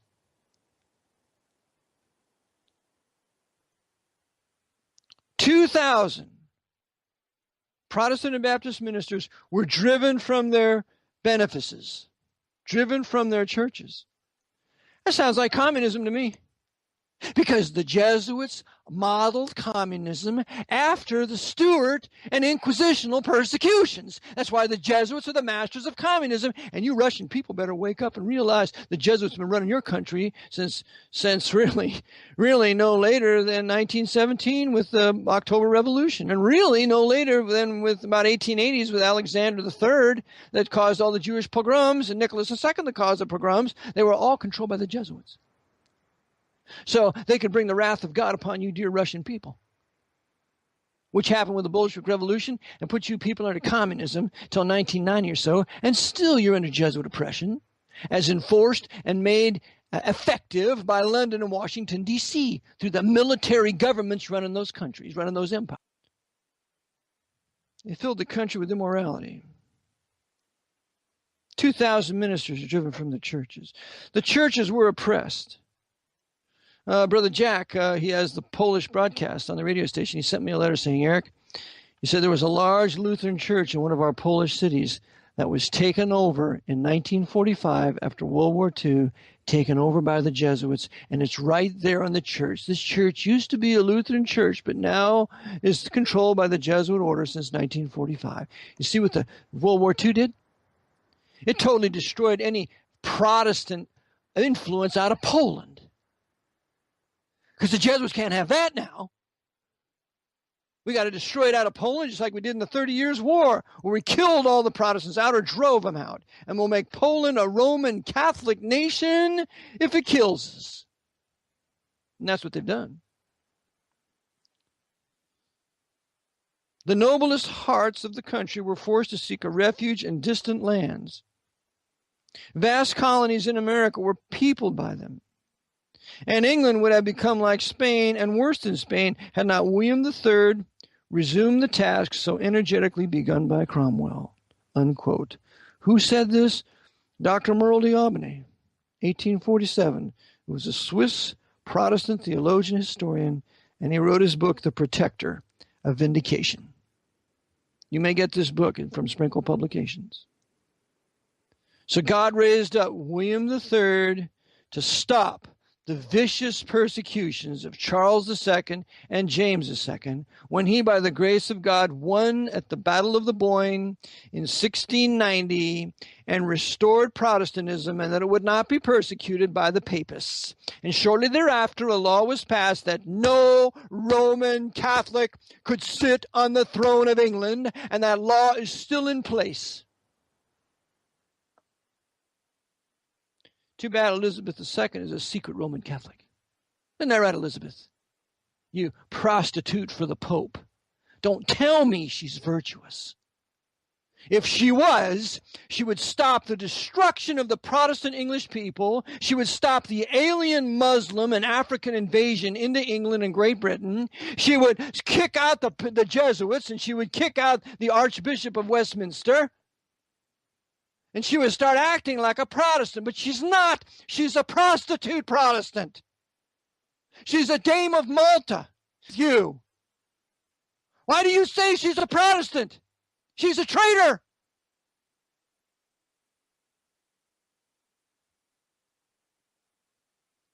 I say things like this in my broadcast, and it really makes me popular, especially in the eyes of certain brethren. Well, let's go on about another quotation here. Let's go to page 320. We read Bode Johann Joachim Christoph. This concerns Freemasonry. Born in Brunswick, 18th of January, 1730, one of the most distinguished Masons of his time. In 1757, he established himself at Hamburg as a bookseller and was initiated in the Masonic order. To Masonic literature, he made many valuable contributions. Among others, he translated from the French Nicolas de Bonneville's celebrated work entitled Les Jésuites chasses de la Maconnaire et leur poignard brise par les Macons, which contains a comparison of Scottish Masonry with the Templarism of the 14th century. In 1790, he joined, by the way, de Bonneville was a Jesuit. In 1790, he joined the Order of the Illuminati, obtaining the highest degree in a second class. And at the Congress of Wilhelmsbad, 1782, he had advocated the opinions of Weishaupt. No man of his day was better versed than he in the history of Freemasonry, or possessed a more valuable and extensive library. No one was more diligent in increasing his stock of Masonic knowledge, or more anxious to avail himself of the rarest sources of learning. This is Bode, B-O-D-E, Johann Joachim Christoph. Hence, he has always held an exalted position among the Masonic scholars of Germany. The theory which he had conceived on the origin of Freemasonry, a theory, and I had carefully declared to be untenable, quote unquote, by Masonic coadjutor Mackey, who Mackey also wrote the Encyclopedia of Freemasonry, was that the order was invented by the Jesuits. Here's this top Freemason in Europe, in Germany, who states the Scottish Rite Freemasonry was invented by the Jesuits. You got that, David Icke? Don't talk to me about Scottish Rite Freemasonry being the largest Masonic body in the world without telling me that the Jesuits created it from the 4th degree to the 33rd degree. But you see, you can't talk about this in alternative method, in alternative news circles. You can't talk about this in the conspiratorial press now. You can't say these kinds of things. You can't blame the Jesuits for it. Oh no, because we got to keep this rip-off continuing so that people never know who really is controlling the world. Isn't that right, Alex Jones? With your father-in-law, Edmund Lowe Nichols, being a Knight of Malta. Isn't that right, Alex? You don't say my name on your broadcast, but I'll say yours on mine. How about that? You too, Tex Mars.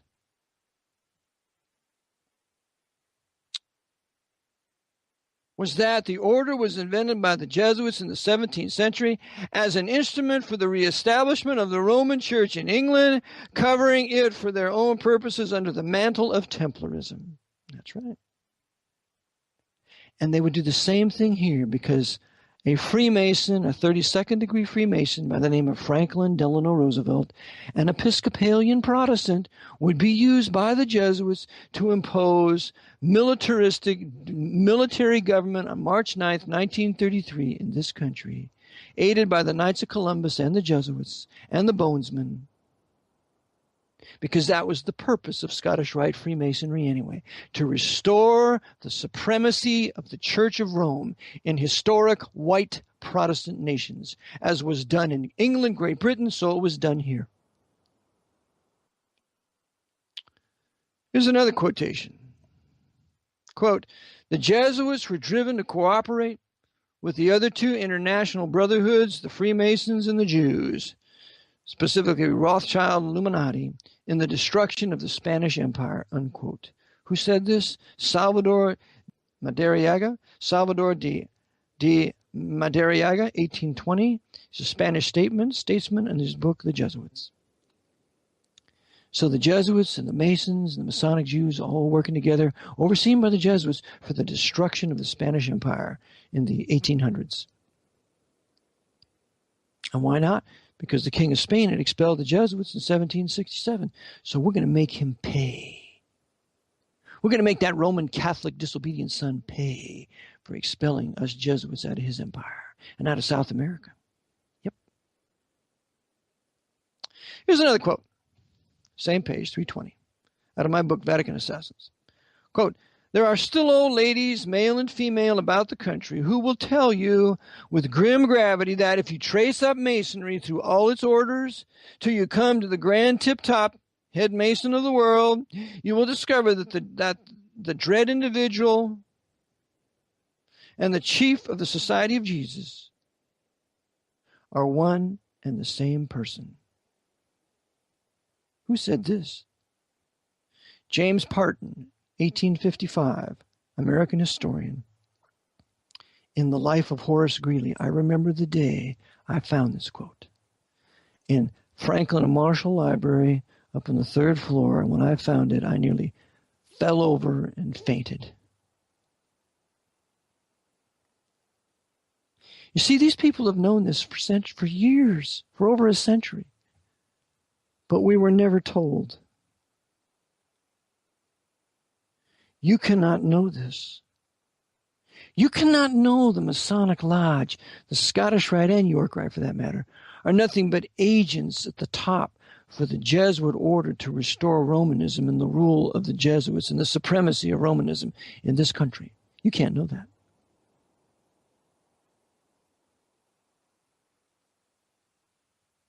And if you Masons don't believe it, you're in denial and you're deceiving yourselves. And so all the power that you have, your economic power, being heads of certain big banks, and being in academia, and being the head in political matters throughout the country, you are willingly ignorant of the fact that you're being used to restore and to maintain now the supremacy of the Roman Brotherhood, the Roman hierarchy in this country, as overseen and directed by the Jesuit provincials in this country and the Jesuit assistant in Rome. So this is fair warning to you. You know now who runs Scottish Rite Freemasonry, and you have an obligation before God to get out and to tell the truth. What have you to lose? Page 321. We're going to read from a classic work here. I maintain the greatest work ever written on Freemasonry. Quote, hence, according to Pope Leo XII, after whom the present Pope is named, Leo XIII, the very Bible which is insulted on the Masonic altar contains not the revelation of God, but simply the, quote, gospel of the devil, unquote. That's according to Pope Leo XII. According to the Pope, the Reformation Bible contains the gospel of the devil.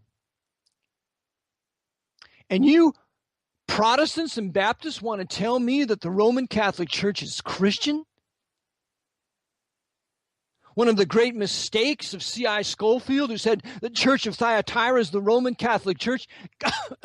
God, deliver me. Thyatira is the Orthodox Church out of Byzantium. No, the Bible contains the gospel of the devil. While Freemasonry steps boldly to the front, exclaiming, quite correct, most holy Father, quite correct. My square and compass are every way equal to, if not superior to, the authorized version of the Bible, and will, quote, enlighten, unquote, mankind as well.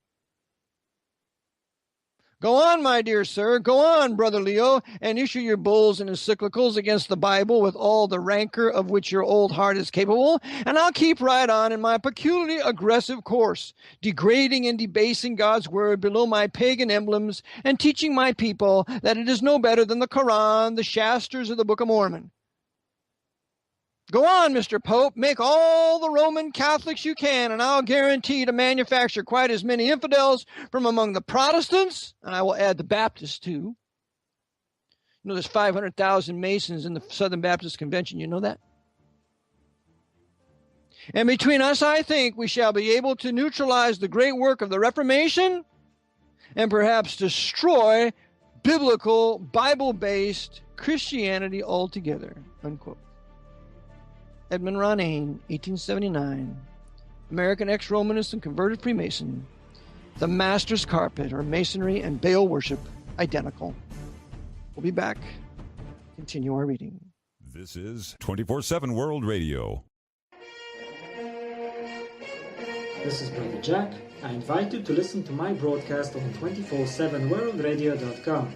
I preach the gospel of the Lord Jesus Christ to the Polish-speaking people scattered around the whole world. Furthermore, I defend the Reformation in Poland, Polish Protestants and Baptists, and Polish Reformation Bible. I also expose the Counter-Reformation in my homeland, led by the Jesuits and by the Roman Catholic institution. Join me every Thursday at 5 p.m. Eastern Standard Time on 247worldradio.com.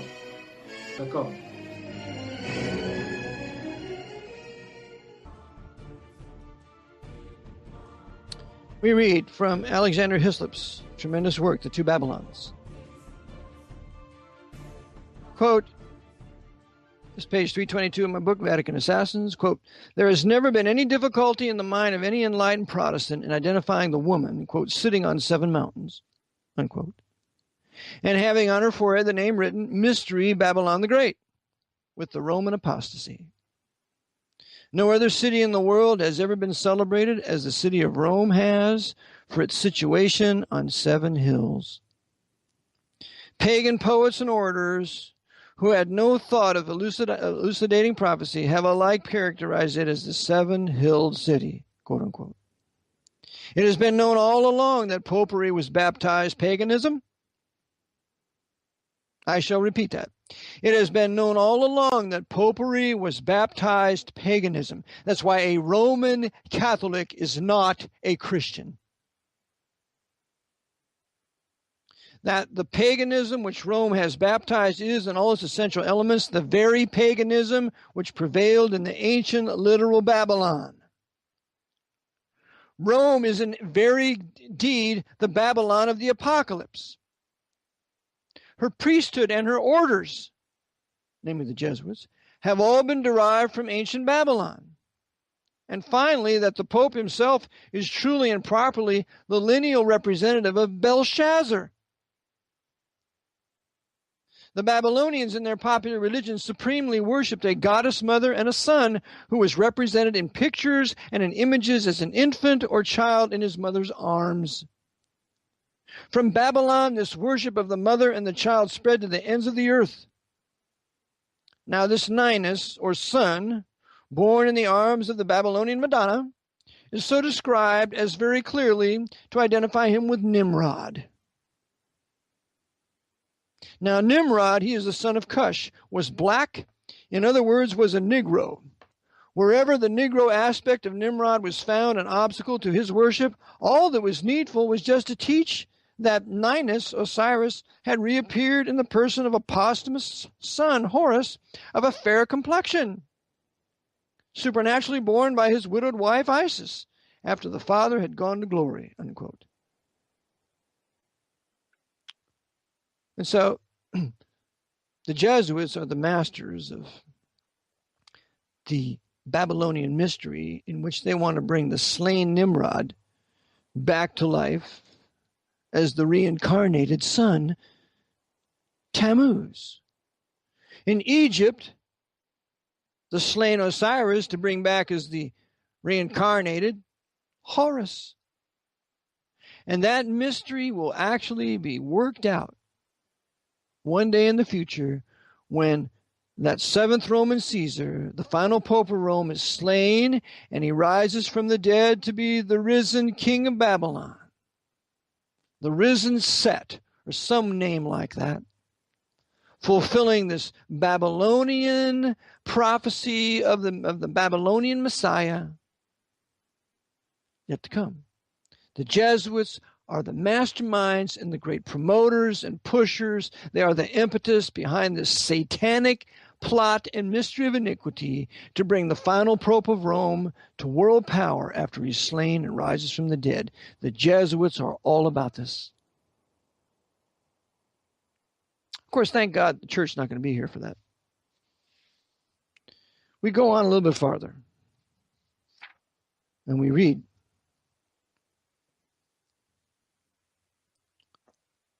Martin L. Wagner, 1912, American Lutheran minister, Freemasonry and interpretation. See, here's when the Lutherans were not apostate yet, when they still preached from the Luther Bible. Page 224, quote, in countries where there is an established religion, adherence to it is a necessary qualification for office. A citizen's religion determines largely his eligibility to a place of public trust. In this country, and I add the Black Pope's Holy Roman 14th Amendment American Empire, while we have no legally established religion, I add thanks to the Baptist Calvinist First Amendment, we do have what in effect amounts to substantially the same thing. Masonry has become so powerful, so thoroughly organized, so thoroughly insinuated into the political life of our country that adherence to it has become practically a prerequisite to appoint or election to office. He goes on. If it does not in every case dictate the nomination of the candidates, it does succeed in bringing them into its fold after their election, thus making them adherents of the state religion. You know who's a Freemason quietly about this? Ron Paul. Yeah. Do you think he really wants to restore the Republic when he doesn't tell you of the power of Freemasonry, the power of the Jesuits, the power of the Roman hierarchy in this country, who really runs the Federal Reserve Bank? Do you think he really wants to restore any kind of limited government when he doesn't tell you that we've been under military government since March 9th, 1933? Do you think he really wants to restore anything?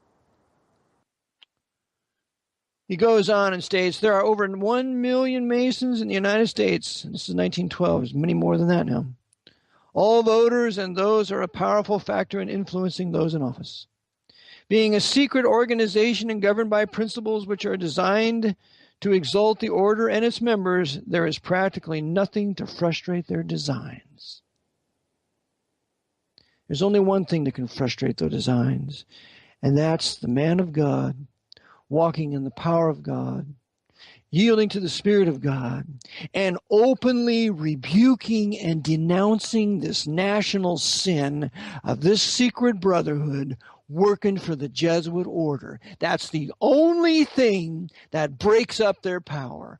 The Spirit of God as preached by the Spirit of God and the man of God by the power of the Spirit of God preaching the Word of God and denouncing sin publicly. Remember, Cromwell said every preacher is a public man. We got to be public. There's nothing private about what we do. It's very public, what we say and what we believe.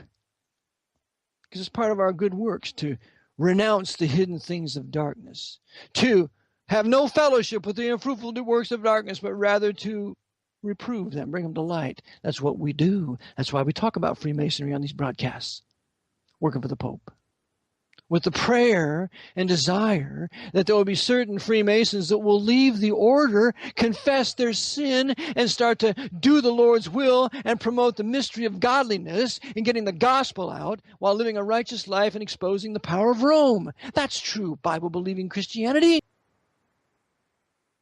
Be not deceived, God is not mocked. For whatsoever man soweth, that shall he also reap. And we're going to reap nationally in this country because of an apostate, Laodicean, God-forsaken church in this country that the Lord has spewed out of his mouth and going to give it over to men like to burn with fire, as in John 15, when you are the branches, I am the vine. If you don't bear fruit, you're cut forth, you're cast forth, and men take you and burn you. And that's what's going to happen here. We're going to be burned up. We're going to be taken off to concentration camps, killed, and probably incinerated. And remember, the first people that went to Auschwitz weren't Jews. The first people that went to Auschwitz were Protestant Czechs. We're not told that, are we? A little bit farther. Masonry has been made the religion of the state. We doubt whether any ecclesiastical power controls more completely the government of any country through the established church than does Masonry, the federal, state, and municipal governments of our land. This is 1912 now. Masonry, and I add secretly modeled after the devil's Egyptian Isis, Horus, Seb, Luciferian mystery Babylon religion, and directed by the Black Pope, is to all intents and purposes, and in its practical effects, the state religion in our country. The state religion in our country. It is the covenant that makes the Mason, quote unquote. And that, like the Jesuit having taken his perpetual vows, no law of the land can affect that covenant. No anathema of the church can weaken it. Once a Mason, always a Mason. Even the power of Jesus Christ, King of Kings and Lord of Lords, cannot, according to Masonic teaching, break that covenant or absolve the Mason from it. Quoting a Masonic authority, Martin L. Wagner, quoting that Masonic authority in his work, Freemasonry and Interpretation. You see how Masonry is subversive of political liberty? Not only Romanism and the Roman hierarchy and the Jesuit order and the Knights of Columbus and the Skull and Bones, but Freemasonry is subversive of political liberty. Why? Because it's run by the Jesuit general. Remember what Bode said? He said that the Jesuit general authored Scottish Rite, and it was patterned after the Templars.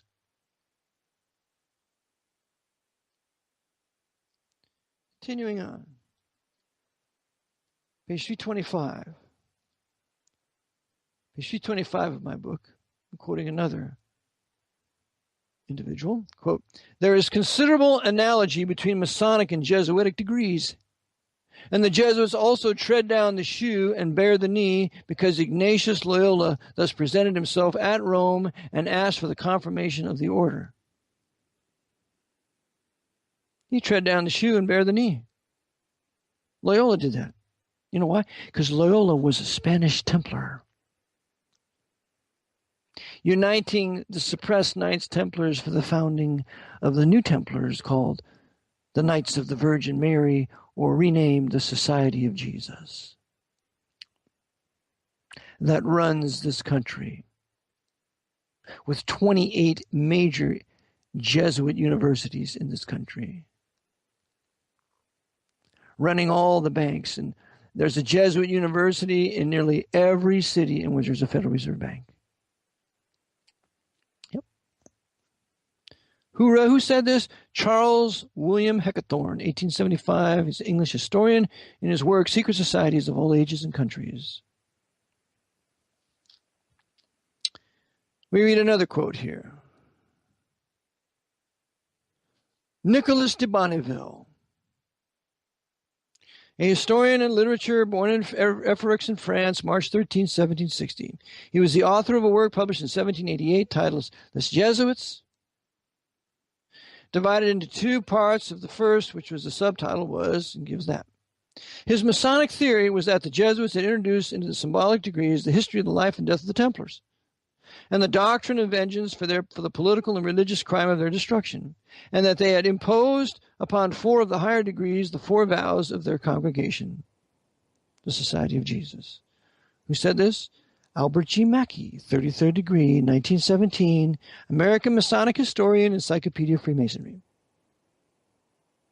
Now here's an excellent quote. We read, quote, the higher I went into the Jesuit order, the more corruption I saw within the institution. I was invited to attend a secret black mass by high-ranking Jesuits, including Superior General Pedro Rupe, in a monastery in the northern part of Spain. When I knelt to kiss the ring of the high official, I saw a symbol on that ring that made my blood run cold. It was a Masonic symbol, the compass in the square. A thing I hated, and I had been told to fight against it. I found out the Jesuit general was also a Mason and a member of the Communist Party in Spain.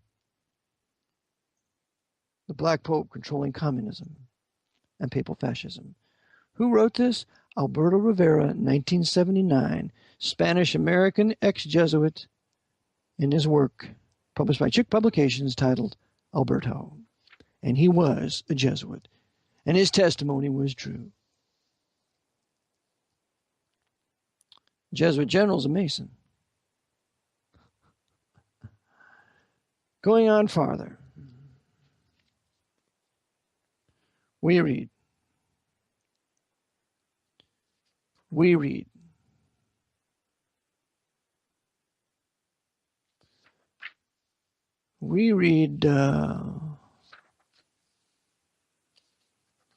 concerning Himmler, page 332. Quote, Himmler set up a museum dedicated to Masonic uniforms and regalia. His chief work was the establishment at Wewelsburg of a castle which reflected the reading he had done on King Arthur and the Knights of the Round Table. The leaders of the SS a secret chapter of the order of the SS according to SSST General Walter Schellenberg, were entitled to assemble once a year at a large oak table in a dining room measuring 100 feet by 145 feet. They sat on high back chairs made out of pigskin, on each of which was a silver disc on which the selected knight, quote unquote, had his name engraved. Here the chiefs of the SS, Obergruppenführers Karl Wolf, Gottlieb Berger, Hans Jettner, Richard Hildebrandt, Franz Beikrupt, Maximilian von Herf, Kurt Dahlige, Jutta Greifel, Werner Lorenz, August Heismeyer, Oswald Pohl, and Reinhard Heydrich, later replaced by Ernest Kaltenbrunner, were compelled to sit in the company of their Grand Master for hours of contemplation. And what were they contemplating? Why, Jesuit Loyola's spiritual exercises. Who wrote this? G.S. Graber, 1978, American historian, in his The History of the SS. Going on a little farther, we read of the Masonic induction of a brother in Christ in 1980s. Quote, I flew into Washington National Airport and took a taxi to the House of the Temple on Northwest 16th Street. Upon arriving at the temple in Washington, D.C., I was met by a receptionist who asked if I were there to receive the 33rd degree. I was surprised to find a woman in those sacred Masonic precincts, but said that I was and showed her my letter from the Supreme Council. We were called into one of the offices, one at a time, and interviewed by 3 members of the Supreme Council. When my turn came, I was ushered into the office and seated. The very first question I was asked was, "Of what religion are you?" Not long before this, I would have answered with something like, "I believe in the ancient mysteries, the old religion, and I believe in reincarnation." Kind of like Darth Vader. Darth Vader believes in the old religion. However, without thinking at all about how to answer, I found myself saying, "I am a Christian." Then to my surprise and theirs, I asked of them, "Are you men born again?" The man in charge quickly stopped me by saying, "We're not here to talk about that. We are here to ask you questions." After they sent me back out, I sat down and thought about it. When the next man came out, I asked him, "Did they ask you if you were a Christian?" He said, "Yes, they did." "What did you tell them?" I asked, and he replied, "I told them, hell no, and I never intend to be." Then he said a strange thing to me. "They said, I am going higher." And he left through a different door, looking pleased. The representative candidate was dressed in black trousers, barefooted, bareheaded, and draped in a long black robe that reminded me of a very long black raincoat. He had a black cable tow around his neck, that's a noose, okay, but was not hoodwinked. When it was time for the final obligation, we all stood and repeated the oath with the representative candidate administered by the Sovereign Grand Inspector General. We then swore true allegiance to the Supreme Council of the 33rd degree above all other allegiances, and I add including the U.S. Constitution. One of the conductors then handed the candidate a human skull upside down with wine in it. With all of his candidates repeating after him, he sealed the oath, quote, "May this wine I now drink become a deadly poison to me, as the hemlock juice drunk by Socrates, should I ever knowingly or willfully violate the same," unquote, namely the oath. You know, Skull and Bones does the same thing. He then drank the wine, and I add, as did Canadian Prime Minister Paul Martin and Americans George W. Bush and John Kerry when they both were initiated into Yale's Skull and Bones Society. The Sovereign Grand Commander closed the meeting of the Supreme Council, quote, with the Masonic number, striking his sword 5, 1, 2, 3, 4, 5, 3, 1, 2, 3, 1, and the 2 times. It's interesting that if you add 5 and 3, 1, you get 9. And then 2 times, that's 11. We got 911. The Masonic number is 911. You ever find it interesting why the emergency number on the telephone is 911? The Masonic number, 5. Then 3, that's 8. Then 1 is 9. And then 2 wraps, 1 and 1. It's 911. We're all under Masonic rule, controlled by the Jesuit general. To defeat Islamic terrorism, we must also speak out forcefully against a hateful ideology that provides the breeding ground for violence and terrorism to grow. Common thread linking the major Islamic terrorist attacks that have recently occurred on our soil, 9/11,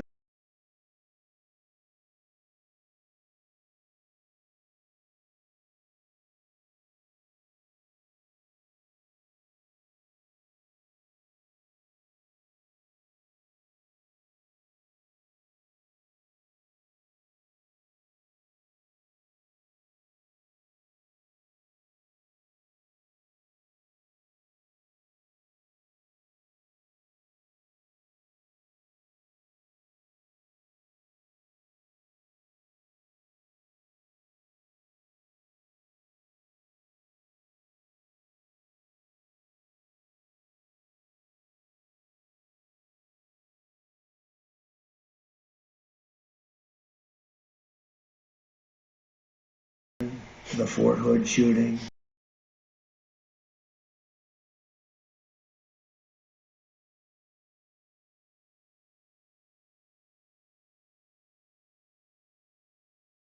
the Boston bombing,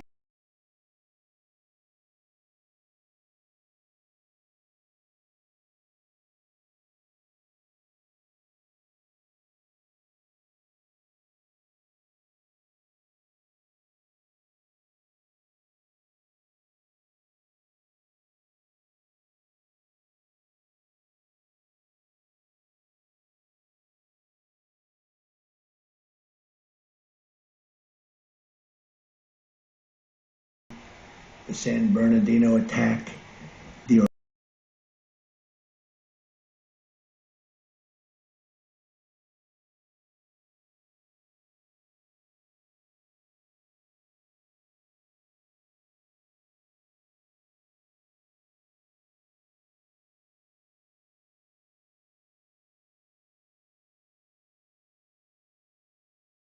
Orlando attack. His name is listed on the .com website in the cast section for this video, listed as a club patron.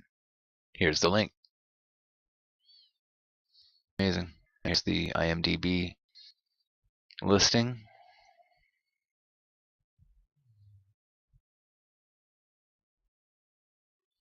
There's him. Spirit of Orlando. He's a star in Spirit of Orlando shooting.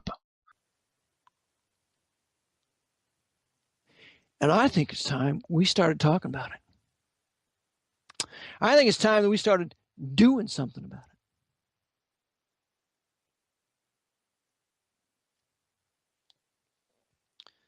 Go a little bit farther. My final quote for the day, page 335. They, the Jesuits, came out of the very mouth, the very heart, and the very bowels of the Pope and of the devil. They, the Jesuits, will have the religion of Muhammad established to poison and plague all the east parts of the world in their souls. Now also in the apostate post-Reformation West, I add. And they will have the most huge, cruel, and savage armies of the Turks raised up. And I add, an Arab, Turkish, Muslim world united by the Pope's present Anglo-American-led crusade, and for which reason the Pope disapproves of Turkey joining his European Union. Yes.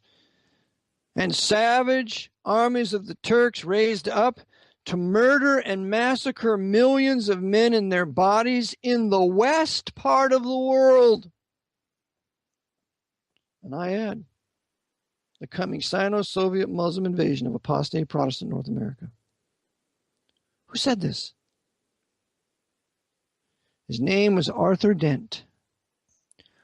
He was a Presbyterian preacher.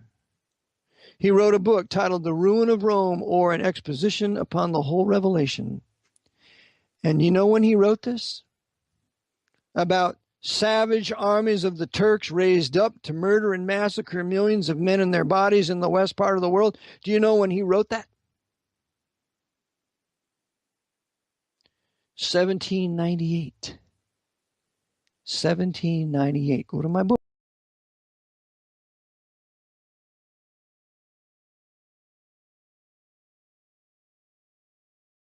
The headquarters of the conspiracy in Washington City was the house of a Roman Catholic family, of which Mrs. Mary Surratt was the head, and that all of its inmates, including a number of boarders, were devoted members of the Roman Catholic Church.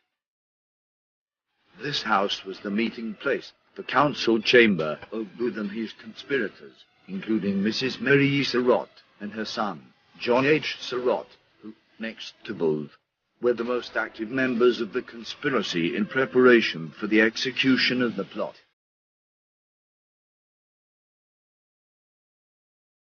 When John Surratt was 12 years old, he attended Gonzaga College, Washington, D.C., a Catholic preparatory school under the tutorage of Priest Widget, a school that fellow conspirator David Herold attended as well. After leaving Gonzaga College, he spent 2 years at Georgetown in the Jesuit College before leaving for the Salvation Fathers Monastery. At the time John H. Surratt attended the Salvation Monastery, it was called St. Charles College. He was there until the start of the Civil War. He had commenced a collegiate course, having the priesthood in view. His sympathies were so strongly with the South that he left the college, gave up his priestly aspirations, and engaged actively in the secret service of the Confederate government. As a student, he was very popular, and seemed to have won the favor of the president and the faculty. While at St. Charles, John Surratt befriended L.J. Weichman. Through this friendship, Louis J. Weichman became a boarder at John Smothers' house. L.J. Weichman became an important witness, and through his testimony it was learned that Booth's business there was always with John H. Surratt, and in his absence with his mother, and that it was always strictly private and confidential in its character. In his private journal and diary, John H. Surratt wrote of his initiation into the Knights of the Golden Circle in Baltimore in July of 1860. Arise and follow, if you would be made acquainted with the secrets of the Knights of the Golden Circle. John Surratt was standing outside Ford's Theatre on the night of the assassination, calling the time 3 times in succession at short intervals, the last time calling 10 minutes past 10, and walking rapidly away, did not return. Lincoln was shot at about 10:15 p.m.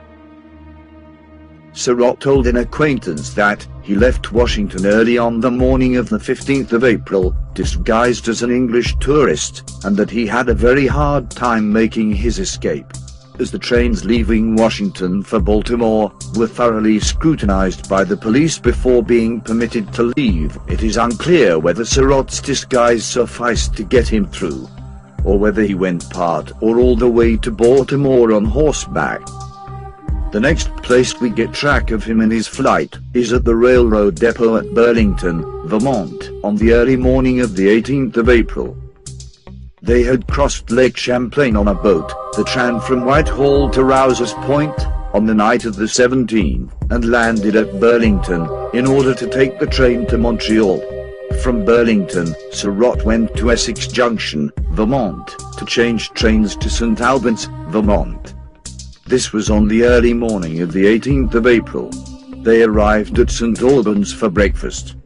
When he got to Montreal, Surratt was at once spirited away to the house of a Mr. Porterfield. This man was a Southerner who belonged to Thompson's cabal, but who had abjured his allegiance to his country and taken the oath of allegiance to the Queen of England. He at once took Surratt into his house and kept him secreted there for several days.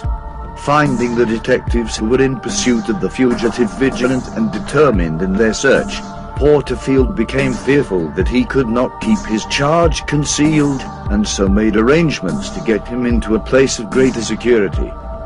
Porterfield had arranged with Father Boucher to take his charge in custody and keep him concealed. This father was rector of the parish of St. Libois, a newly settled place, about 45 miles from Montreal, an out-of-the-way place. Father Boucher appeared at the trial of Surratt as a voluntary witness for the defense, and without any apparent sense of shame, convicted himself, by his own testimony, at being an accomplice after the fact. We think that the testimony he gave warrants the conclusion, also, that another priest, Father Lapierre, placed himself in the same category. Both of these fathers took Surratt into their houses and kept him concealed, the first for 3 and the latter for 2 months, knowing him to be charged with being a conspirator to the assassination of the President of the United States. Lapierre aided Surratt from the latter part of July until the 5th of September, 1865. Early in September, Father Lapierre sought an interview with Dr. Louis J. Macmillan, surgeon on board the ocean steamer Peruvian, which was to sail on the 16th of that month from Quebec for Liverpool, and made arrangements to put in his care for the passage a friend of his, by the name of McCarthy, who, for certain reasons, desired to embark secretly on the voyage. Boucher and Lapierre conveyed Surratt in a covered carriage, and went with him on board the same steamer on which the doctor had taken passage. Lapierre was in disguise, inasmuch as he was dressed in citizen's dress. They had also disguised Surratt by colouring his hair, painting his face, and putting spectacles over his eyes. John H. Surratt took the ocean steamer Peruvian under the alias of McCarthy from Quebec to Liverpool, England. Surratt is next found in Italy, in the army of the Pope, where he had enlisted as a soldier in the 9th Company of Zouaves about the middle of April, 1866. He had found friends after his escape from Washington, who had supported him, kept him secreted, watched over his safety, planned his trip from Montreal to Italy, and furnished him money for the expenses of his journey, friends who, no doubt, were accomplices before, as well as after, the fact. An old friend of Surratt's who was in the same company of the Papal Zouaves, comes in contact with him and alerts the American consul. The American consul was informed of his whereabouts, and upon the matter being brought to the notice of the Pope, through Cardinal Antonelli, an order was issued for his arrest and delivery to the United States authorities. He was thus arrested by his comrades in the service, and kept under guard, but succeeded in making his escape from his guards, if we may believe the story, by making a bold dash down a precipice, at the risk of his life. Having thus escaped, he made his way to Naples, and thence to Alexandria, in Egypt. Surratt was arrested in Alexandria, Egypt, on the 27th of November, 1866. He was put in chains, placed on board the United States man-of-war ship, Swatara, and brought back to Washington, where he was held to answer for his crime. From the very moment the Swatara reached this country, with John H. Surratt bound hand and foot on board, all the wheels of the Roman Catholic political machine were set in motion for his certain release.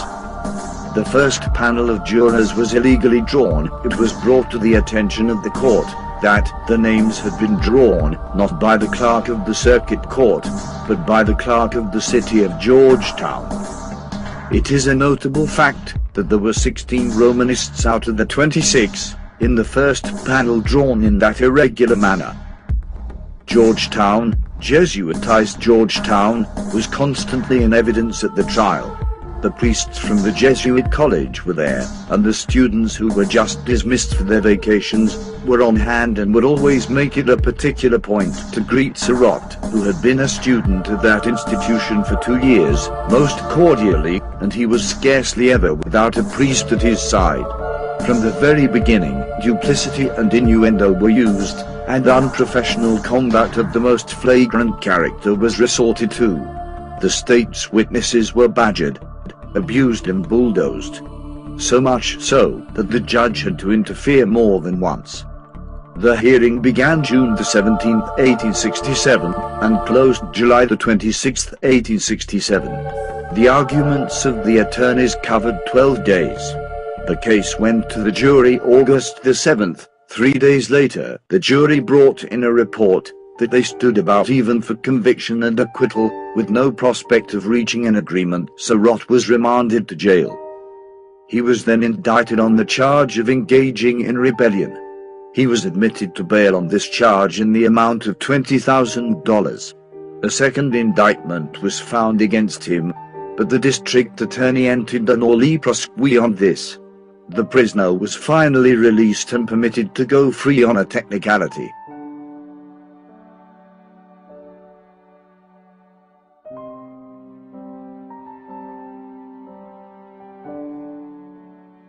Booth, the ringleader, was born and reared a Protestant. He was only a nominal Protestant, however. He was a man of the world, a drunkard and a libertine, and utterly indifferent to matters of religion. That under the influence of his associations in the conspiracy plot, he had become a convert to Catholicism, was shown by the fact that, on examination of his person after his death, it was found that he was wearing a Catholic medal under his vest. The wily Jesuit, sympathizing with him in his political views, and in hope of destroying our government, and establishing the Confederacy, which had already received the Pope's recognition, and expressions of goodwill and sympathy conferred upon it, had been able to convert him to Catholicism. As was stated earlier, Booth was initiated into the KGC in the fall of 1860. Edward Spangler was an employee at Ford's Theatre, who Booth recruited to help him with various preparations at the theatre for the night of the assassination. On the night of the assassination, Spangler had a boy named Joseph Peanuts Burroughs, a helper at the theatre, hold Booth's horse while Booth carried out the assassination. Immediately after Booth shot Lincoln and jumped from the presidential box, Spangler had faithfully redeemed his promise to render him all the aid he could by keeping the passage to the door clear at the critical moment, and also by doing all he could to retard pursuit. When a fellow employee cried out, "That was Booth," Ned ordered him to shut up, saying, "You don't know who it was." A man by the name of Stewart chased Booth into the alley, and testified that he saw Spangler, or someone resembling him, by the door, and that he could have prevented Booth's exit had he been so disposed. From Ford's Theatre, Booth fled to southern Maryland, where he met up with Davy Herold, somewhere on the road to Surrattsville, Maryland. Booth and Herold then stopped by John Lloyd's Tavern, and picked up 2 carbines, Booth's field glasses, and whiskey. These items were left there previously for this very occasion. At Mrs. Surratt's trial, the owner of Lloyd's Tavern, John Lloyd, testified that, a couple weeks before the assassination, John Surratt, George H. Surratt, and David Herold arrived at his tavern and told him to hide 2 carbines with ammunition, also a rope 16 feet in length, and a monkey wrench. Lloyd also stated to the court that, on the Tuesday before the assassination, Mary Surratt and Louis J. Weichman visited him. "She told me to have those shooting irons ready that night. There would be some parties who would call for them. She gave me something wrapped in a piece of paper, which I took upstairs and found to be a field glass. She told me to get 2 bottles of whiskey ready, and that these things were to be called for that night." From Lloyd's Tavern, the next heard of them was at the house of Dr. Samuel A. Mudd, near Bryantown, in Maryland, and about 30 miles from Washington, where they arrived at about 4 o'clock on the morning of the 15th.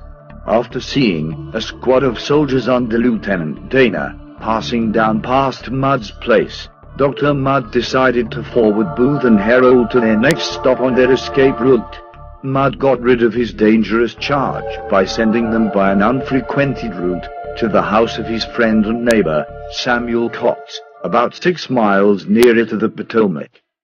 Cox lived near Port Tobacco, the home of Atzirot, and as his was too public a place to afford safety to the fugitives, he turned them over to his neighbor, Thomas Jones, a contraband trader between Maryland and Richmond, who, in the midst of a constant scouring of the country by pursuing parties, kept his charge concealed in the woods near his house, supplying them with food and doing everything he could for their comfort, waiting and watching constantly to find an opportunity to get them across the Potomac.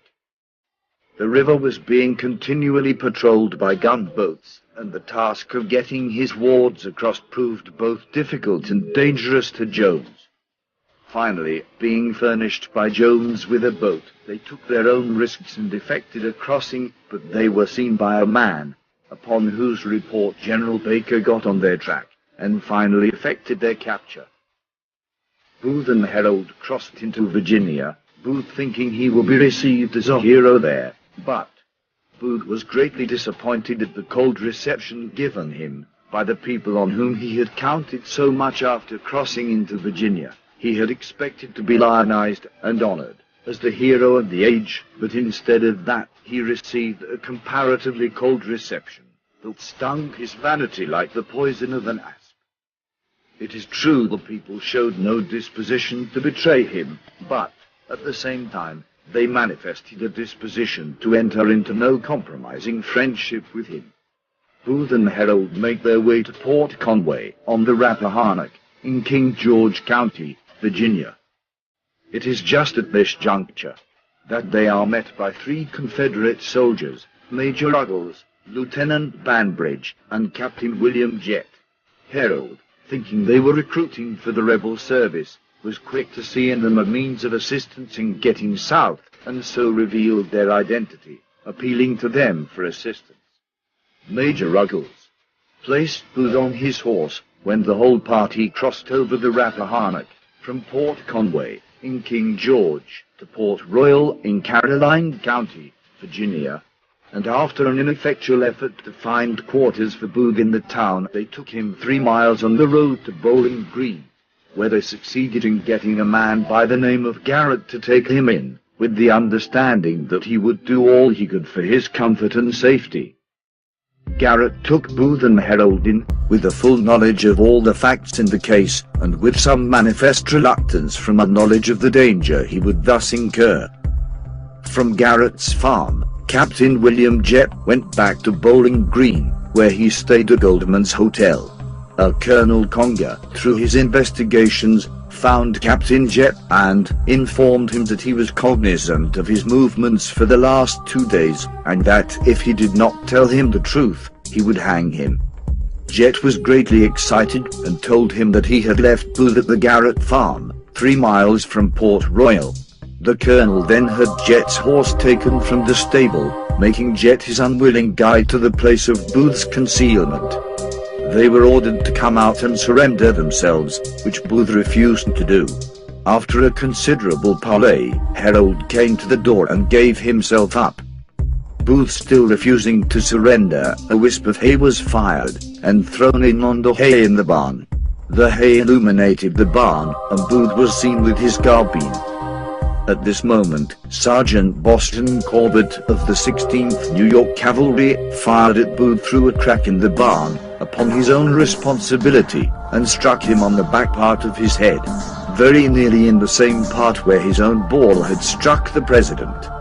With the coming of the morning of the 26th of April, 1865, 12 days after the commission of his crime and commencement of his flight, the malefactor expired. After the death of Booth, he was found to be wearing a Catholic Agnus Dei medal. The significance of this medal is, the translation of Agnus Dei is Lamb of God. It indicates sacrifice, the shedding of blood. The writer is informed by an ex-Romanist who examined the medal that it was made in Rome, probably sent directly from the Pope. Edward Spangler, the employee at Ford's Theatre, was arrested on April 17, charged with being an accomplice to John Wilkes Booth. Spangler was found guilty and sentenced to 6 years at Fort Jefferson, in the Dry Tortugas, 70 miles off Key West, Florida. At about the age of 14, Samuel Mudd attended St. John's Roman Catholic boarding school in Frederick City, Maryland. 2 years later he enrolled in Jesuit Georgetown University, where he completed his collegiate course. Dr. Samuel Mudd, with his contacts, was more than likely a Knight of the Golden Circle, as it was known that he met with Booth and other knights in the middle of November, 1864, at St. Mary's Church in Bryantown, Maryland. There is no doubt that all the conspirators were members of the Knights of the Golden Circle. Samuel Mudd's house was on the escape route and helped Booth and Herold the night of the assassination. David Herold was born in Maryland. He grew up in a house near the Washington Navy Yard. He attended Jesuit Gonzaga College High School and Jesuit Georgetown University. Herold became friends with John Surratt, who also attended Gonzaga College High School and Georgetown University. It is likely that Booth recruited Herold in the assassination plot because of his extensive knowledge of southern Maryland. Davy Herold was assigned to guide Lewis Powell to the Secretary of State William Seward's home so Powell could assassinate him. Powell's attempt faced complications, and screams were heard from the Secretary's house. So Herold left Seward's house, leaving Powell there, and met up with Booth after the assassination of Lincoln, somewhere on the road to Surrattsville, Maryland. David Herold gave up and turned himself in at Garrett's farm without a fight. He was convicted for his role in the conspiracy and hung on July 7, 1865, at Fort McNair, Washington, D.C. Dr. Samuel Mudd was arrested and charged with conspiracy to murder President Lincoln. On June 29, 1865, Mudd was found guilty. He was imprisoned at Fort Jefferson, along with Edward Spangler.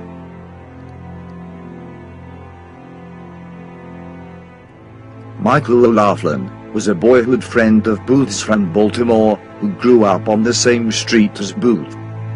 Samuel Arnold was born in Georgetown, Washington, D.C., and moved to Baltimore, where he attended the same military academy as Booth and O'Laughlin. It was Michael O'Loughlin's job to assassinate General Ulysses S. Grant, as he was going to attend Ford's Theatre with his wife and the Lincolns.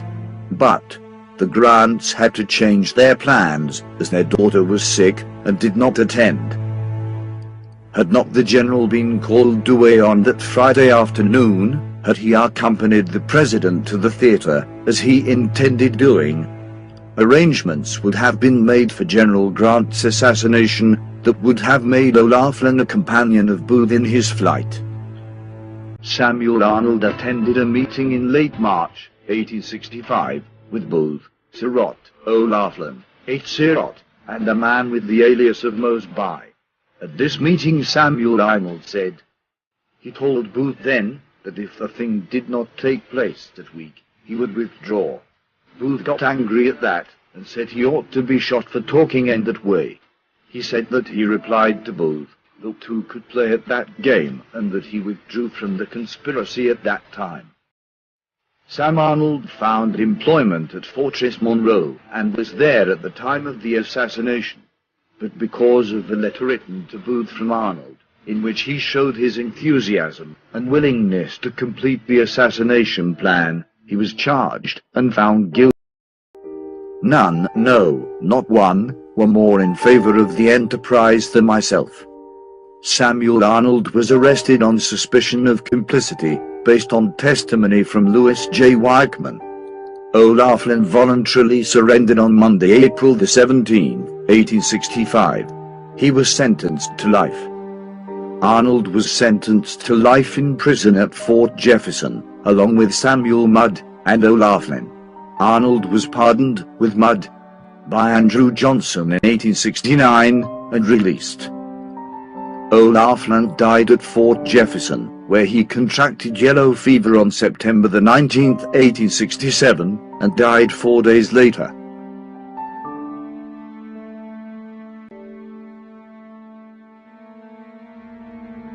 Lewis Thornton Powell, also known as Lewis Payne, was born in Randolph County, Alabama.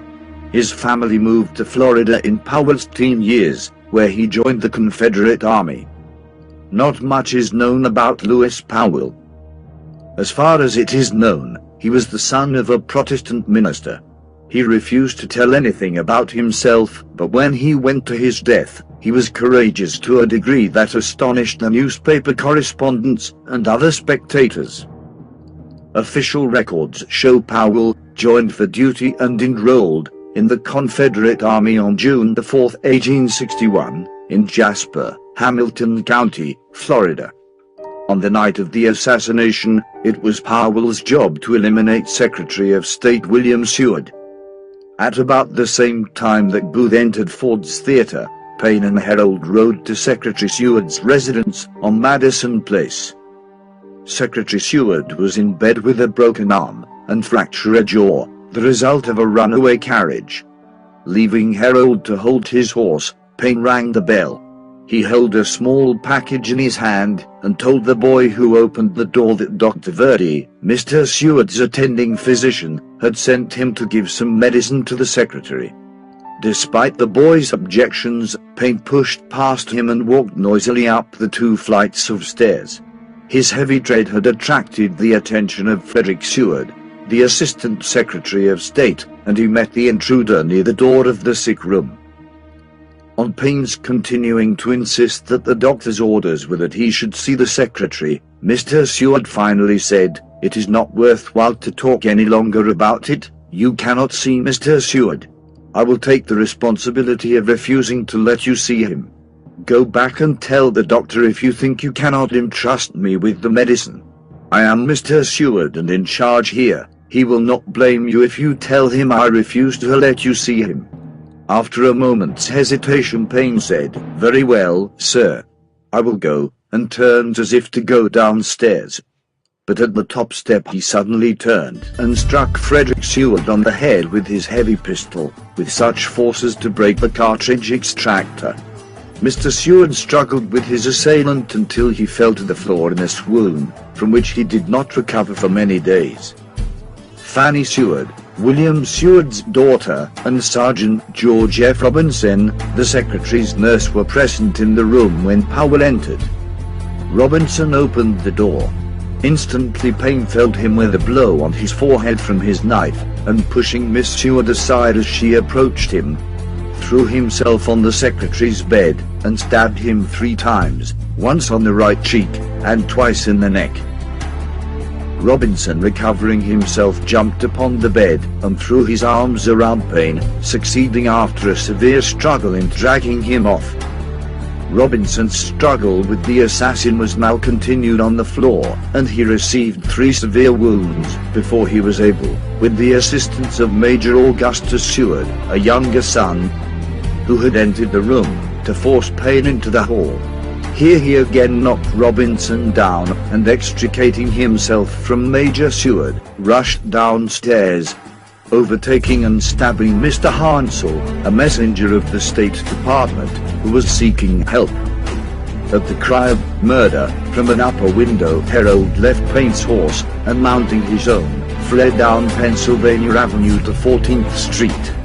Payne had been instructed by Booth to meet him beyond the Anacostia Bridge, but Payne was not familiar with the city and had depended upon Herold as a guide. So, he now rode out Vermont Avenue to the eastern suburb.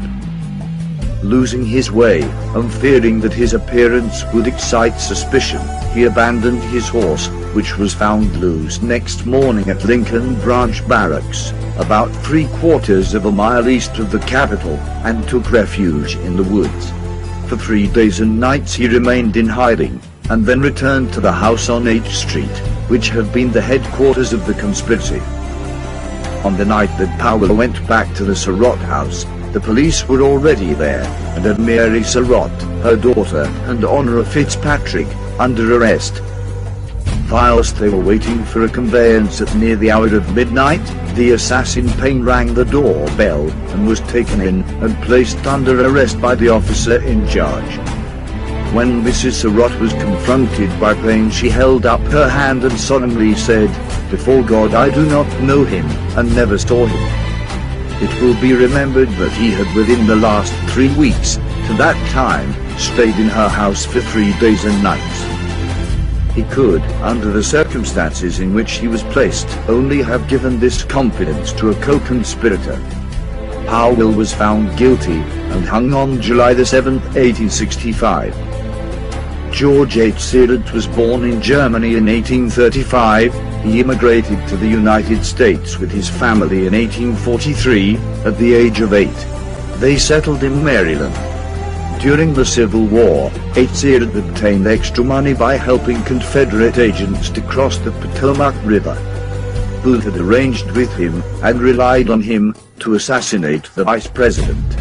For this purpose he had removed him from the Pennsylvania to the Kirkwood House, where the Vice President was boarding.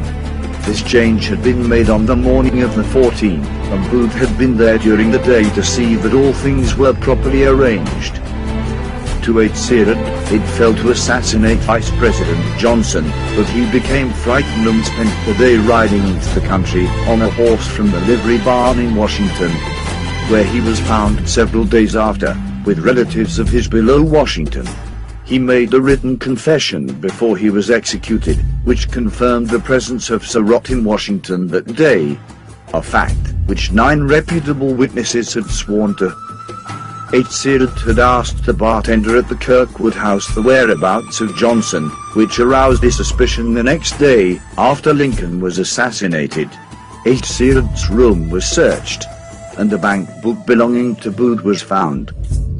Booth had mistaken his man, but being a member of the conspiracy, he was equally guilty with Booth. George H. Surratt was found guilty, and hung with Mary Surratt, David Herold, and Lewis Powell, on July the 7th, 1865.